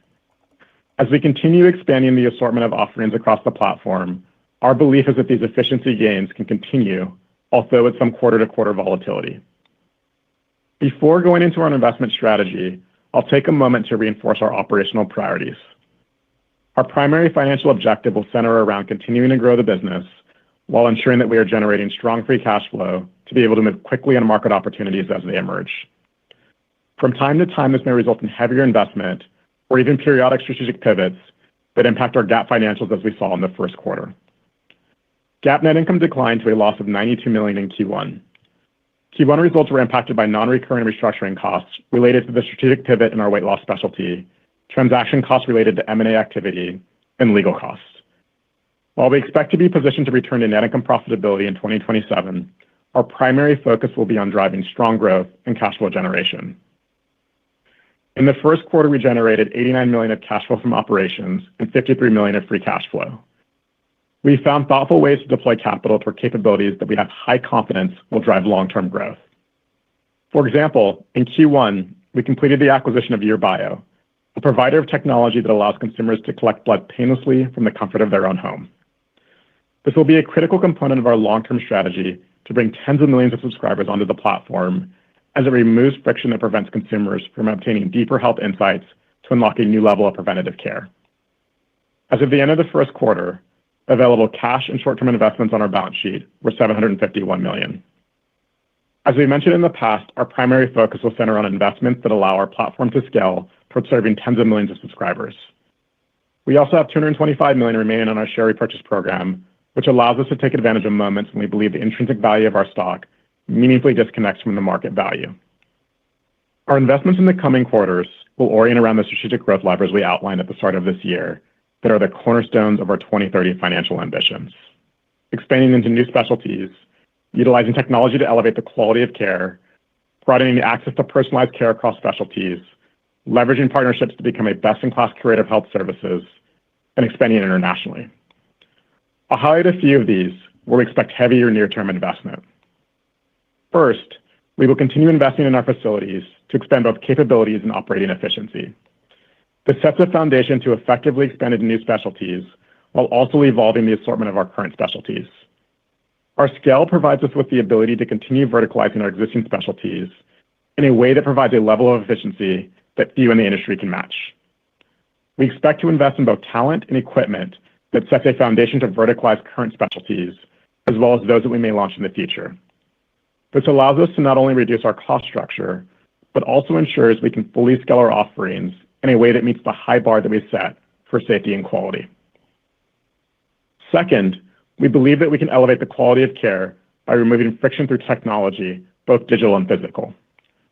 Our conviction is high that we can increase subscriber engagement and retention through services like at-home blood collection, AI-supported chatbots like the ones we recently began deploying in labs, and eventually expanding data from wearable devices that can further reinforce the feedback loop between subscribers and providers.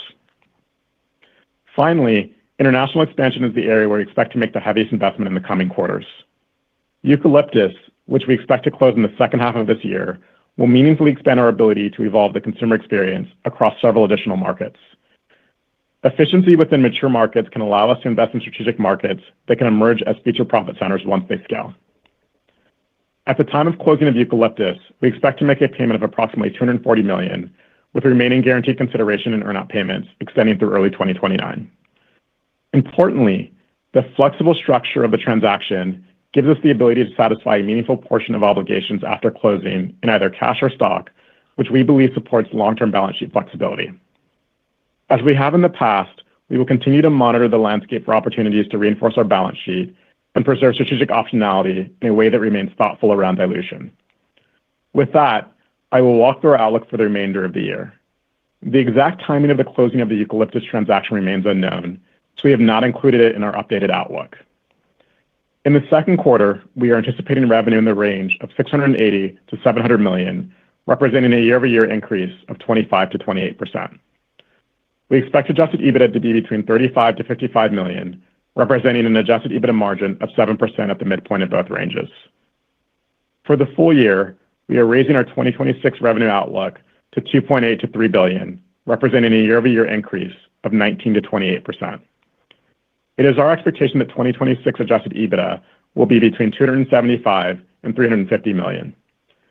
These adjusted EBITDA and revenue ranges imply an adjusted EBITDA margin of 11% at the midpoint of both ranges. To help contextualize our outlook, I will highlight a few points. First, as previously mentioned, our focus will center on maintaining strong growth.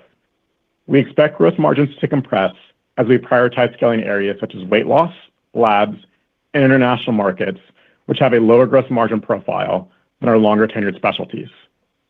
These specialties set a foundation for us to build a deeper relationship with our subscribers, as well as become the leading global platform for health and wellness services. Second, our success is historically centered around verticalizing our operations to bring our subscribers an exceptional level of service. Our belief is that this drives greater tenure on the platform. Our agreement with Novo Nordisk still allows us to leverage our provider network, digital tools, and breadth of other offerings on the platform to better serve subscribers from beginning to end. This includes leveraging our pharmacies to fulfill medication for our subscribers for products like the Wegovy pill and Wegovy pen, which may unlock efficiencies over time. We recognize revenue associated with products fulfilled by our pharmacies, inclusive of those from Novo Nordisk, on a gross basis. Near-term margin headwinds are expected in the second quarter as the majority of our weight loss specialty moves toward one-month shipments. Third, we expect a meaningful step up in adjusted EBITDA dollars in the third and fourth quarters. The compounding effect of monthly cohorts acquired throughout the year is expected to result in accelerating revenue and EBITDA growth. Additionally, we expect to gain operating leverage in G&A, as well as drive continued marketing efficiency gains. Lastly, we expect to continue making investments in technology on our platform. We believe we can elevate the overall experience for consumers on our platform, whether in the form of new apps and tooling, faster care, or deeper insights. We also believe that a more robust infrastructure enables us to move faster, and that technology has the ability to meaningfully reduce the cost to serve consumers.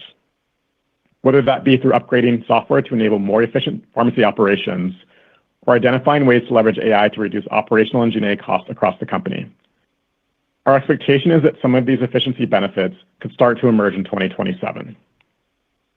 We've made a deliberate strategic shift in the first quarter. We believe this shift, in conjunction with the strength of our other specialties and platform capabilities, positions us to become the default health and wellness provider in the U.S. Our confidence is high that we can replicate the success and similarly establish category leadership in key international markets such as Canada, the U.K., Australia, and other European countries. The early signs are promising, giving us greater conviction in the long-term trajectory of the business. Our trajectory provides us with confidence to keep investing and delivering on our mission. The opportunity in front of us is immense.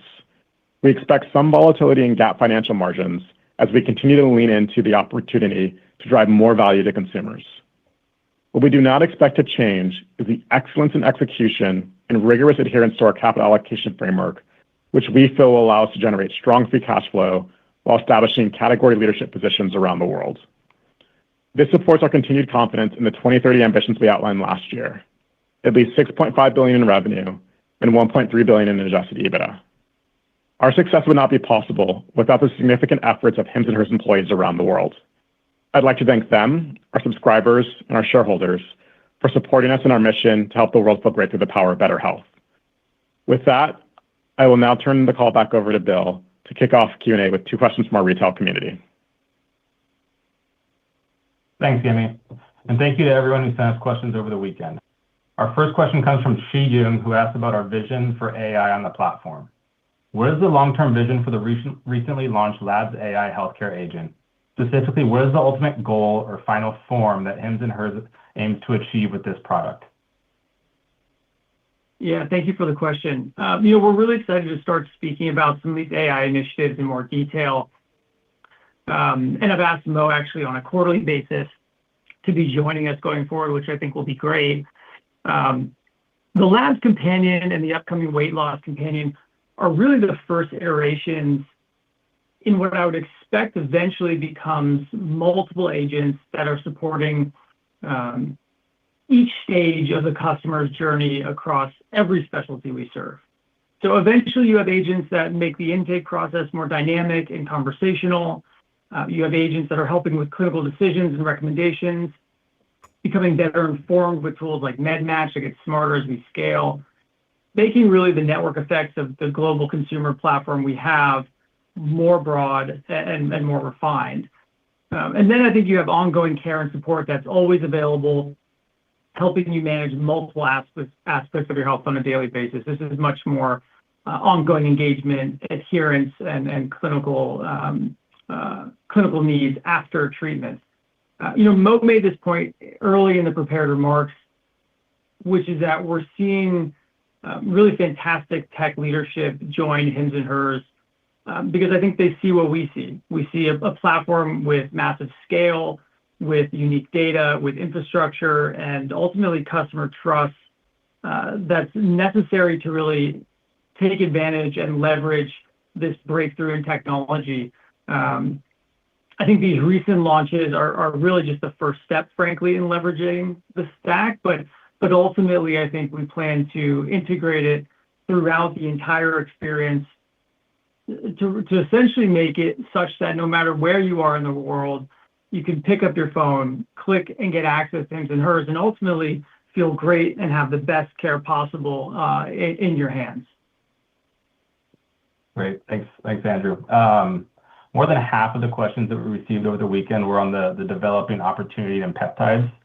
This is a combination of questions from the Hims House community as well as Oman, who asked, how do you view the company's long-term peptide strategy beyond GLP-1s, specifically around the potential differentiation that can come with personalized dosing, new categories, or proprietary formulas?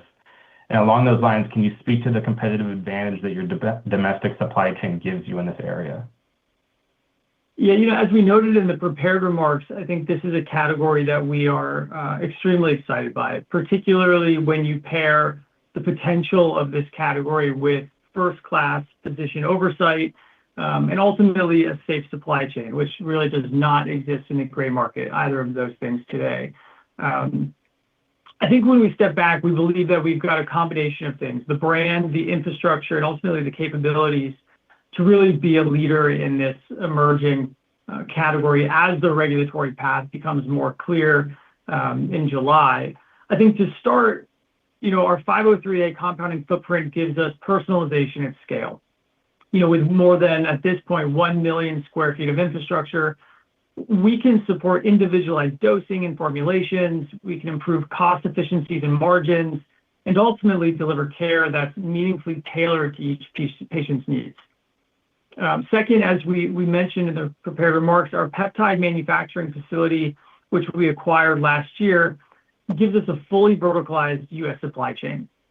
And I think by bringing the API manufacturing domestic, we can control far more of the process end-to-end, giving us advantages in quality, in purity, in reliability, and ultimately in brand trust that I think will be incredibly difficult for others to match, and I think increasingly important as these treatments and therapeutics become more mass market. We have been actively investing in our internal as well as external team of clinical experts that are kind of at the forefront of this category. So I think that clinical oversight and the clinical protocols that we'll build in ultimately will be able to help educate patients and give them guidance with regard to what might be appropriate in what circumstance. And then I think when you add on top of that, the lab testing work that we've been doing and the verticalization of those facilities in order to identify areas of concern and ultimately track improvement, I think the combination of all of that is incredibly exciting. I think given the investments we've made across the business in the last few years, I'm not really sure there's anyone better positioned to both check the box on all of these elements that we feel are absolutely critical to delivering this category safely and appropriately, but also really leading in the category and empowering consumers with that access. Great. Thanks, Andrew. With that, I will pass it back to the operator and we can begin the regular way analyst Q&A. At this time, if you would like to ask a question, press star, then the number 1 on your telephone keypad. To withdraw your question, simply press star 1 again. We kindly ask that you limit your questions to 1 and 1 follow-up for today's call. We will pause for just a moment to compile the Q&A roster. Your first question comes from the line of Corey Carpenter with JP Morgan. Please go ahead. Hey guys, good afternoon. Andrew, I was going to ask you about peptides, because I think you covered that thoroughly in the last question. So maybe I'll ask 2 more finance questions on the strategic shift. So, Amy, I think you mentioned that there was some margin headwind as you shift to shorter shipping cadences with the branded products. Maybe zooming out a bit, could you just talk about what's like the contribution dollar profile for a branded customer versus a legacy compounded customer? That's question one. And then question two, just for the change in your full year revenue and EBITDA guide, is there any way to isolate how much of that is due to the weight loss strategic pivot versus the rest of the business? Thank you. Great. Thanks for the question, Corey. So I think with respect to your question, around, the difference in, unit economics between branded and the compounded products, I think on a dollar basis, the two are roughly comparable. And so I think as part of the strategic pivot, one of the things that we've always have held constant that we feel is necessary for success on the platform is really bringing a broad set of assortment that's available for consumers. We feel that enables us to really go after a larger and larger audience. What we saw as we expanded the assortment on the platform is that really the number of consumers and the demand and the traffic coming to our platform reached levels post the launch that we really hadn't seen since some of the peak periods that we saw in 2025. This does a couple of things for us. The first is clearly that will be a pretty significant beneficiary for our weight loss specialty. But also, as we increasingly broaden the number of specialties that we offer on the platform, we're able to draw interest into some of those other specialties, either as the consumer is coming in or over time as we look at the relationship that we're building with consumers and the value that we're bringing to our subscriber base as well, potentially cross-sell them over time. And so I think the conviction in the demand that we're seeing from the site, continued strength across our other specialties in the U.S. is what gave the conviction to elevate the guide.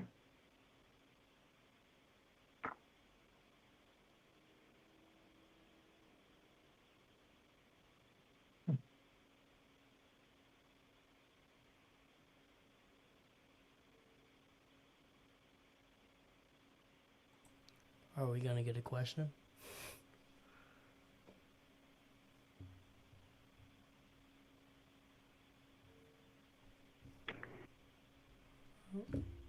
Your next question comes from the line of Maria Ripps with Canaccord Genuity. Please go ahead. Great. Good afternoon, and thanks for taking my questions. Can you give us a sense of what portion of your compounded GLP-1 subscribers sort of have transitioned to branded products since the Novo deal sort of went live, and what retention looks like through this transition? And then secondly, Andrew, just wanted to follow up on peptides. How far along are you in terms of your readiness to go to market if the FDA sort of recommends the reclassification in July? Are there any other investments that are still needed? And I guess, how are you sort of sizing the opportunity here internally relative to other specialties? Thanks, Maria. Maybe I'll start on the peptide side. I think I've said this in the past, and I think it's worth repeating. I've never believed strategically it was critical for us to be first to market in any category. And I think that's going to be especially true when it comes to the peptide category. I think what's most critical is when we come to market, we are best in market. So not necessarily first, but best. And I think there's quite a long list from our perspective of what is necessary to deliver that category safely, including obviously data transparency, really validated supply chains internally, and clinical protocols that are bulletproof. And so the team is actively working on all of those elements. We expect in end of July to get more of an understanding, at least on some of the peptides that possibly could be moving to category 1, and then possibly more information kind of at the end of the year. But I think how I articulate is the team is actively preparing for all of the elements that we think would be critical to bring that category to market. We likely will not be first to market, but when we do, we'll make sure that we feel like we've got everything done the right way. From a scale and opportunity standpoint, it's hard to size up, although I will say the demand both on the men's and women's side instinctively seems to be extremely large. Right? I think there's a growing emergence that the GLP-1 category probably started and provoked, which is about patients looking to be more proactive with health, looking to not only solve specific issues that might be acute, but also possibly get ahead and more proactive in health in a much more preventative and longevity-focused manner. I think this is appearing in a lot of ways, one, in the peptide side of the house, but also in categories such as lab testing, which we have launched and are seeing great progress. Same thing with testosterone and menopause. These are much more forward-leaning categories. People starting to take their health into their own hands and getting empowered. And I think that's going to be a really strong tailwind as emerging therapies such as peptides or other longevity-type therapies come to market. On the question relating to GLP versus branded, when we switched strategically over to the branded side, almost all of the new business is now coming in on the branded side, and many have transitioned over.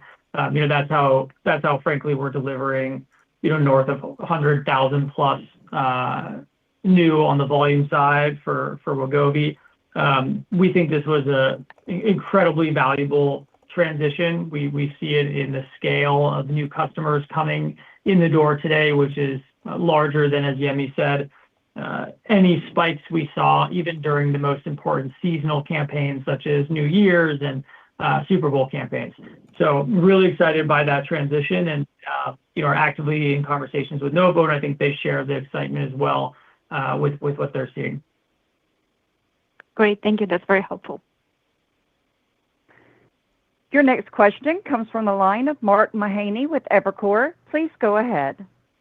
All right. I just want to ask two financial questions. Just, Yemi, you talked about the gross margin pressures, more puts, I think, than takes, or takes than puts. But could you help quantify just how much further down we could see gross margins as you go through the cycle between now and the end of the year? And then just what's implied in terms of EBITDA margins in the back half of the year implies these pretty high incremental margins. So just go through that a little bit. What's the confidence that you can ramp up incremental margins like that in the back half of the year?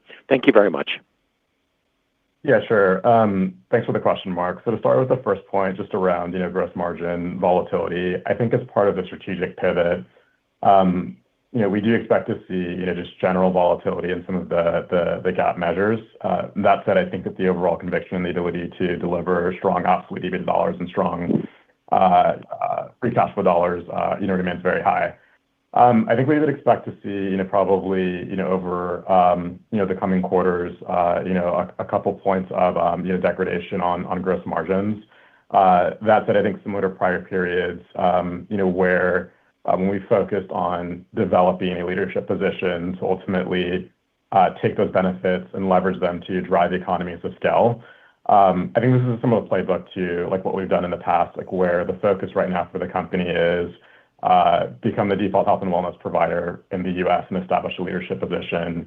Ultimately, in the future, position ourselves to realize greater and greater economies of scale, where we're able to pass value back to consumers in a way that no one else can. And then as we are able to drive continued strong cash flow out of our domestic operation, being able to reinvest that to follow the same playbook globally really is kind of the engine on how we expect it to run in the future.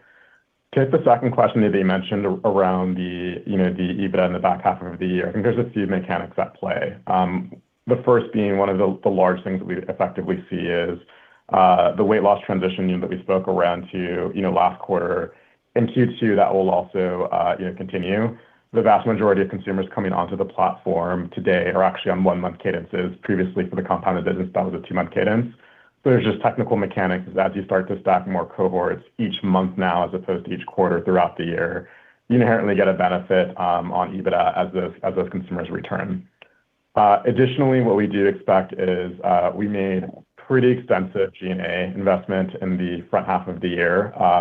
As we progress through the year, G&A will experience leverage because we will not need to grow the G&A expenses on a quarter-to-quarter basis to the same degree. And lastly, I think we're seeing this, just the marketing efficiency that we're able to drive on a quarter-to-quarter basis. We would expect that to continue as we continue to see an ability to strongly cross-sell users, continue to see more throughput through low acquisition channels, and lastly, continue to see stronger retention patterns. Those are the elements that give us very high conviction in the ability to continue to compound EBITDA dollars in the back half of the year. Okay. Thank you, Yemi.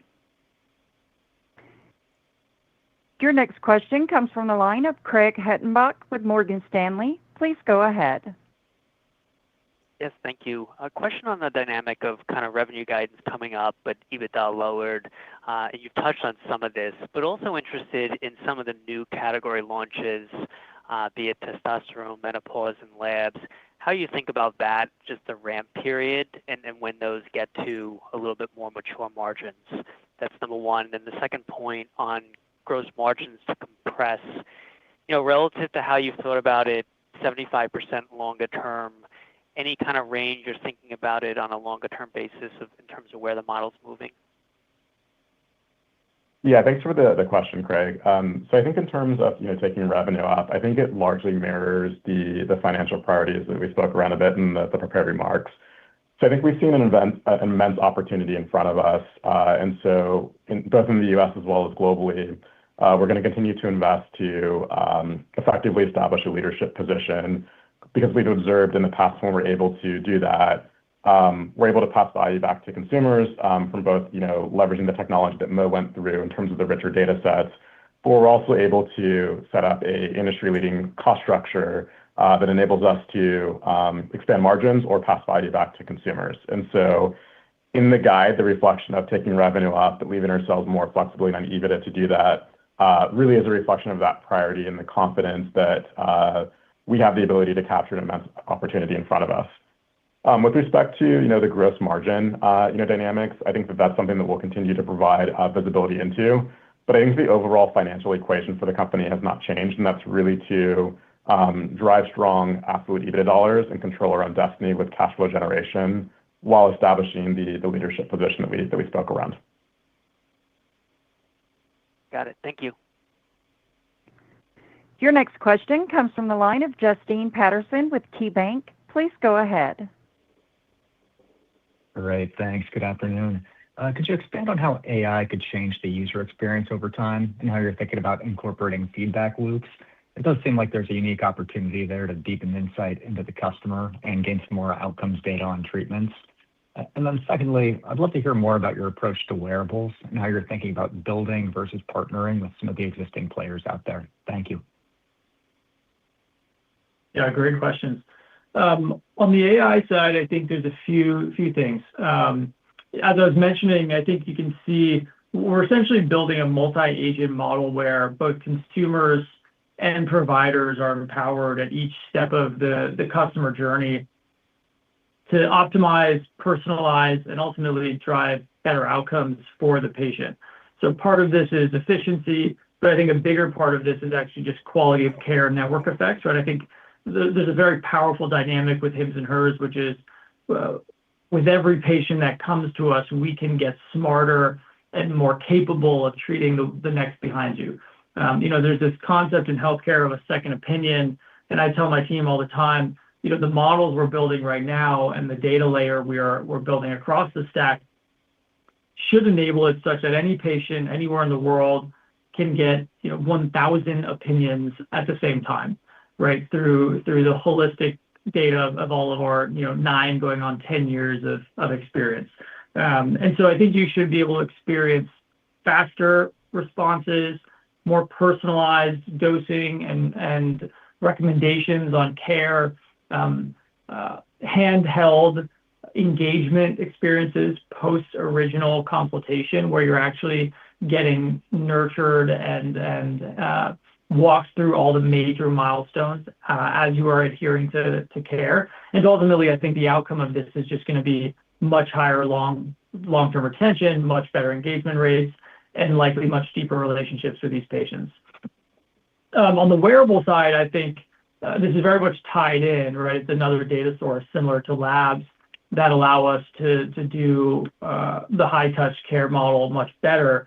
I think we are evaluating both paths, both our own device devices that can be easily worn, easily charged, and can track all of the basics that all of us love to track, as well as partnering with the ecosystem that people love. My general philosophy on this is both is probably right. We want to be universal such that if you have very specific devices you love, they are going to integrate seamlessly with the Hims and Hers experience. We'll be able to leverage that data. Your provider will be able to leverage that data, and we'll be able to ultimately better care for you because of that relationship. And then on top of that, I think there's a really powerful dynamic that our team is, I think, uniquely capable of, which is actually designing and bringing to life world-class hardware experiences. We're doing this with Your Bio, our at-home blood testing device. I think we have the ability to do this on the device side as well, where for our consumers, you can deliver this, at cost, extremely affordably, built into different memberships and membership tiers, such that your engagement and depth with the platform can just be much more rich and much more powerful.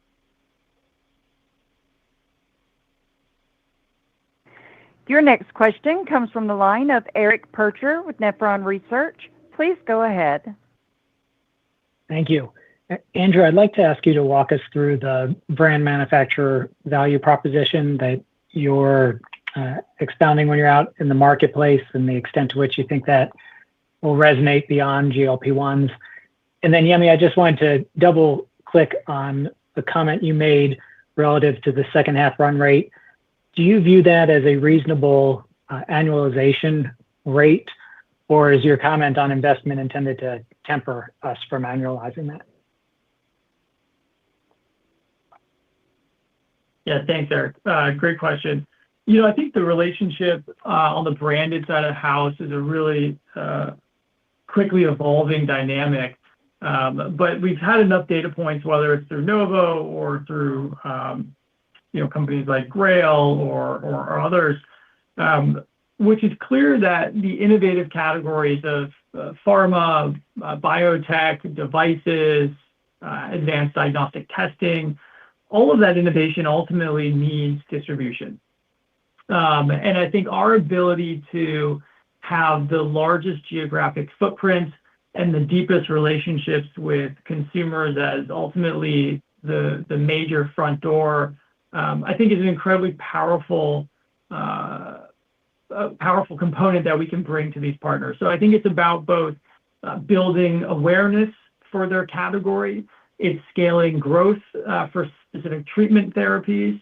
And I think as more and more come to market, whether it's in any of these categories, there's going to be an immense amount of value put towards our working relationship with these ecosystem partners to figure out how we can deliver the best things to the right people. Ultimately for us, I think trust with consumers as the curator of high quality everyday care is our ultimate goal. And with that, it requires great relationships with those that are innovating across the stack.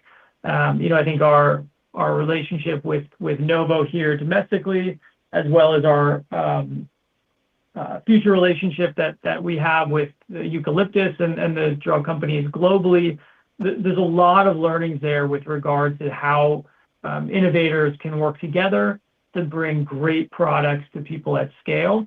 And I think it's accelerating a lot of conversations we're happening right now. There's probably 24 of these conversations taking place, both domestically and globally, across pharma, biotech, new device, and diagnostic, because all of these innovators need distribution and need a partner that can ensure the right customers are getting access to the right care and ultimately are getting the right outcomes.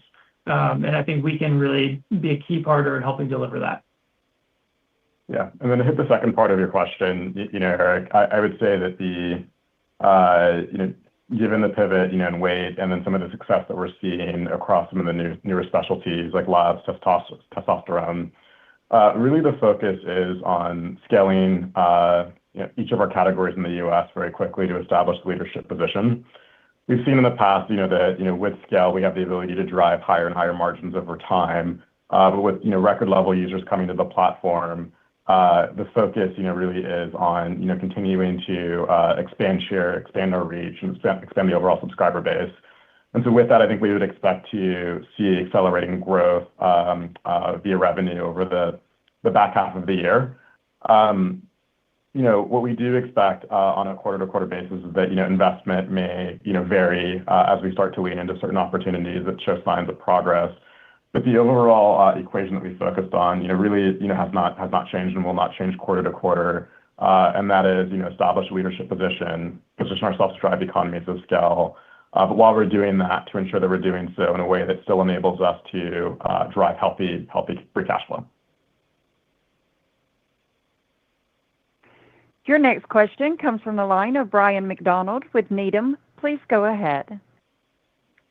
Thanks for taking my questions and appreciate all the color on the call here with the strategic pivot. But Andrew, I'm curious, of the categories you've talked about a lot here, weight loss, labs, testosterone, menopause, are these primarily sort of U.S.-based, domestic-based drivers of the business today, or are you seeing sort of incremental or similar opportunities within the early stages of your expansion internationally and what you're seeing through sort of Live Well and Zava thus far? How much of that sort of these investments are going to be U.S. versus international? Yeah, great question, Brian. Right now, the newer categories, the labs, menopause, testosterone, et cetera, a lot of that iteration and category learning is taking place domestically. And I think this playbook has worked traditionally very well in the past. We've been doing this now for a few years in the UK, where we'll optimize, refine, and bring to market here in the US, and then quickly, after maybe 6 to 9 months, broaden that to other geographic regions. On the weight loss side, it's a little bit of a mixed bag because you actually have just different weight loss models. The international categories or the international geos that we have actually been operating with the branded pharmaceuticals, branded manufacturers for much longer and have far more tenured relationships with them. So in many ways, they're already seeing that model adoption. But the new categories like labs, menopause, testosterone, same things with peptides, et cetera, those will start here domestically and then quickly follow into the 5 or 6 other most critical regions. Awesome, thanks. And then just quickly a follow-up for Yemi then. Is it safe to say, sort of based off of that as we think about the increase in the guide on the top line for the remainder of the year, that's predominantly U.S.-based assumptions, not much for international? Thanks. Yeah, I think we expect strong growth in the international components. Like that said, I think what we do expect to see in the U.S. as a result of, as we clear some of the revenue recognition dynamics we spoke around, but also see early signals from the strategic pivot and the scaling up of new categories, that there will be a meaningful acceleration in the U.S. Business, which we feel is important to continue to remain aggressive with global expansion. That concludes our question and answer session. Ladies and gentlemen, this concludes the Hims & Hers first quarter 2026 earnings call. Thank you all for joining. You may now disconnect. Goodbye. Okay, there we go. Let me leave that real quick. Wrap it up. Give kind of some final thoughts.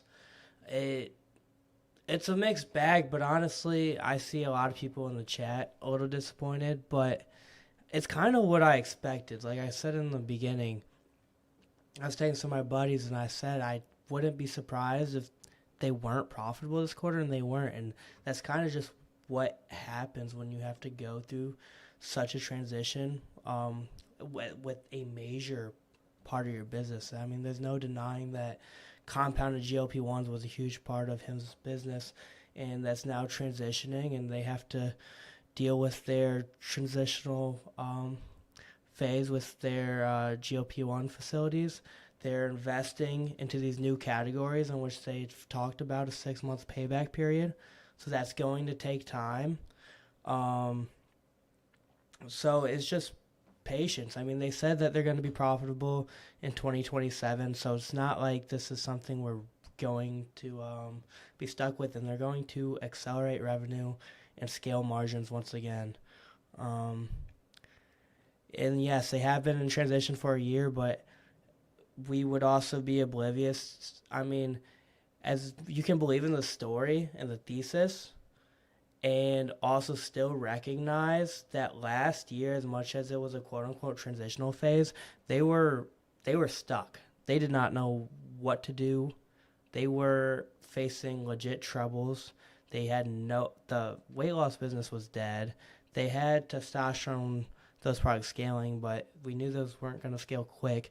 The fast product, I've said this multiple times, fast product to scale to just 100 million with GLP-1s, and it took 9 months. So for us to think hormonal treatment was going to save us in a year, it takes it takes a year to two to actually meaningfully grow. And honestly, with something like hormonal treatment, I mean, like compound GLP-1s are kind of like a one-off. Like it's going to take time to hit that 100 million target, and it probably won't happen till Q4, towards the end of Q4. That might be when we're told about the first, 100 million sold in that product line. And I think these products, that's what they're talking about when they're talking about revenue scaling. I mean, they know that Novo is going to scale, but it seems like they have a lot of high hope. They talked about the hormonal line a lot more this call than they have in the past. So I do think they're seeing promise in that line. And I mean, the demand's there. The FDA has talked about it. And they talked about their court costs with Novo. Like, yeah, they were in a transitional year. They had lawsuits. They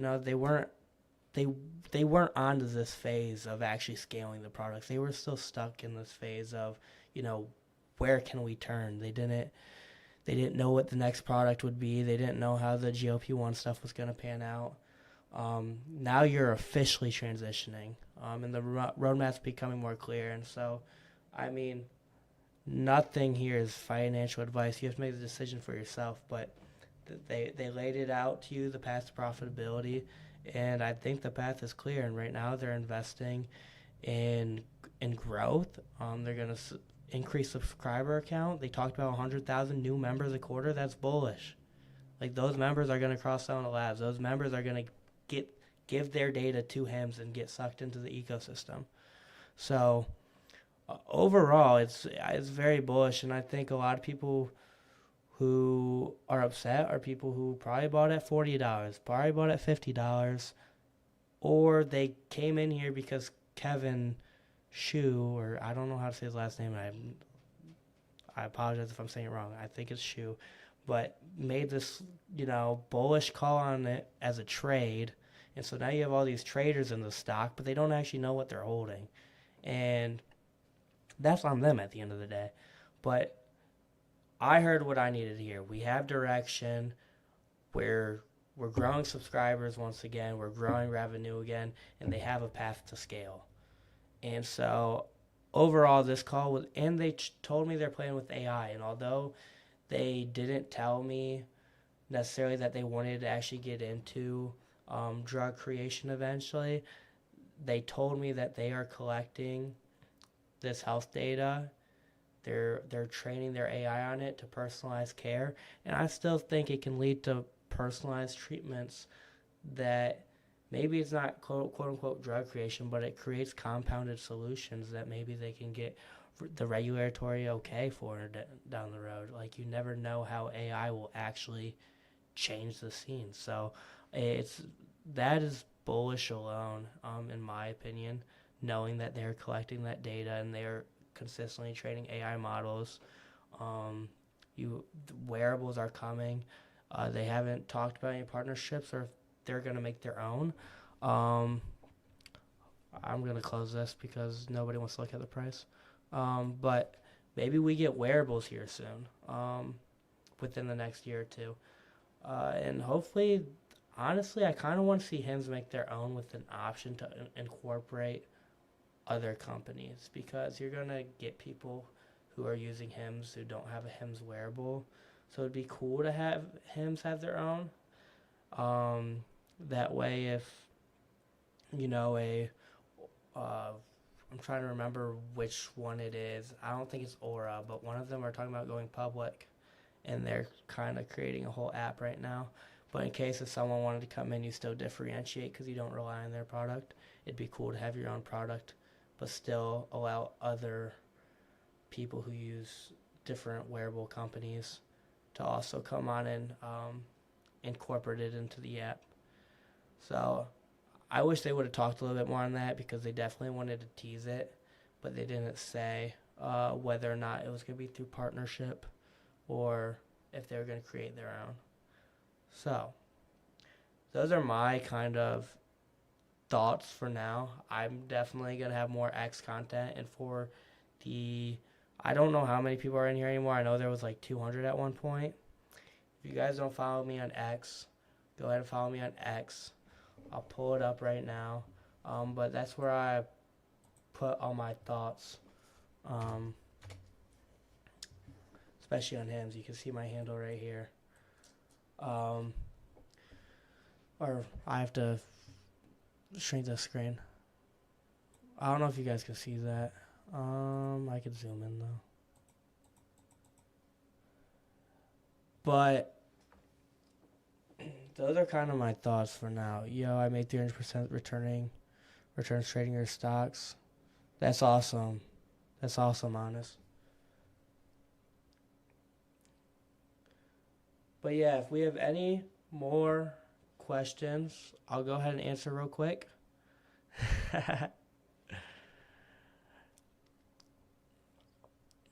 Did you have puts on HIMS today? But if you have any more questions, let me know. I'll answer them before we end this. But if not, we're going to wrap up this stream. I thank everybody who was in here today. It was very successful. I had no idea how many people were going to come and watch this, but it was a fun time just seeing you guys all chat. It was a good call, and I enjoyed it. So it doesn't look like we have any more questions, so I'm going to wrap it up. So you guys all have a good day. I'll be chatting with a lot of you guys over on X. I have a lot to catch up on, so I'm going to catch up on that.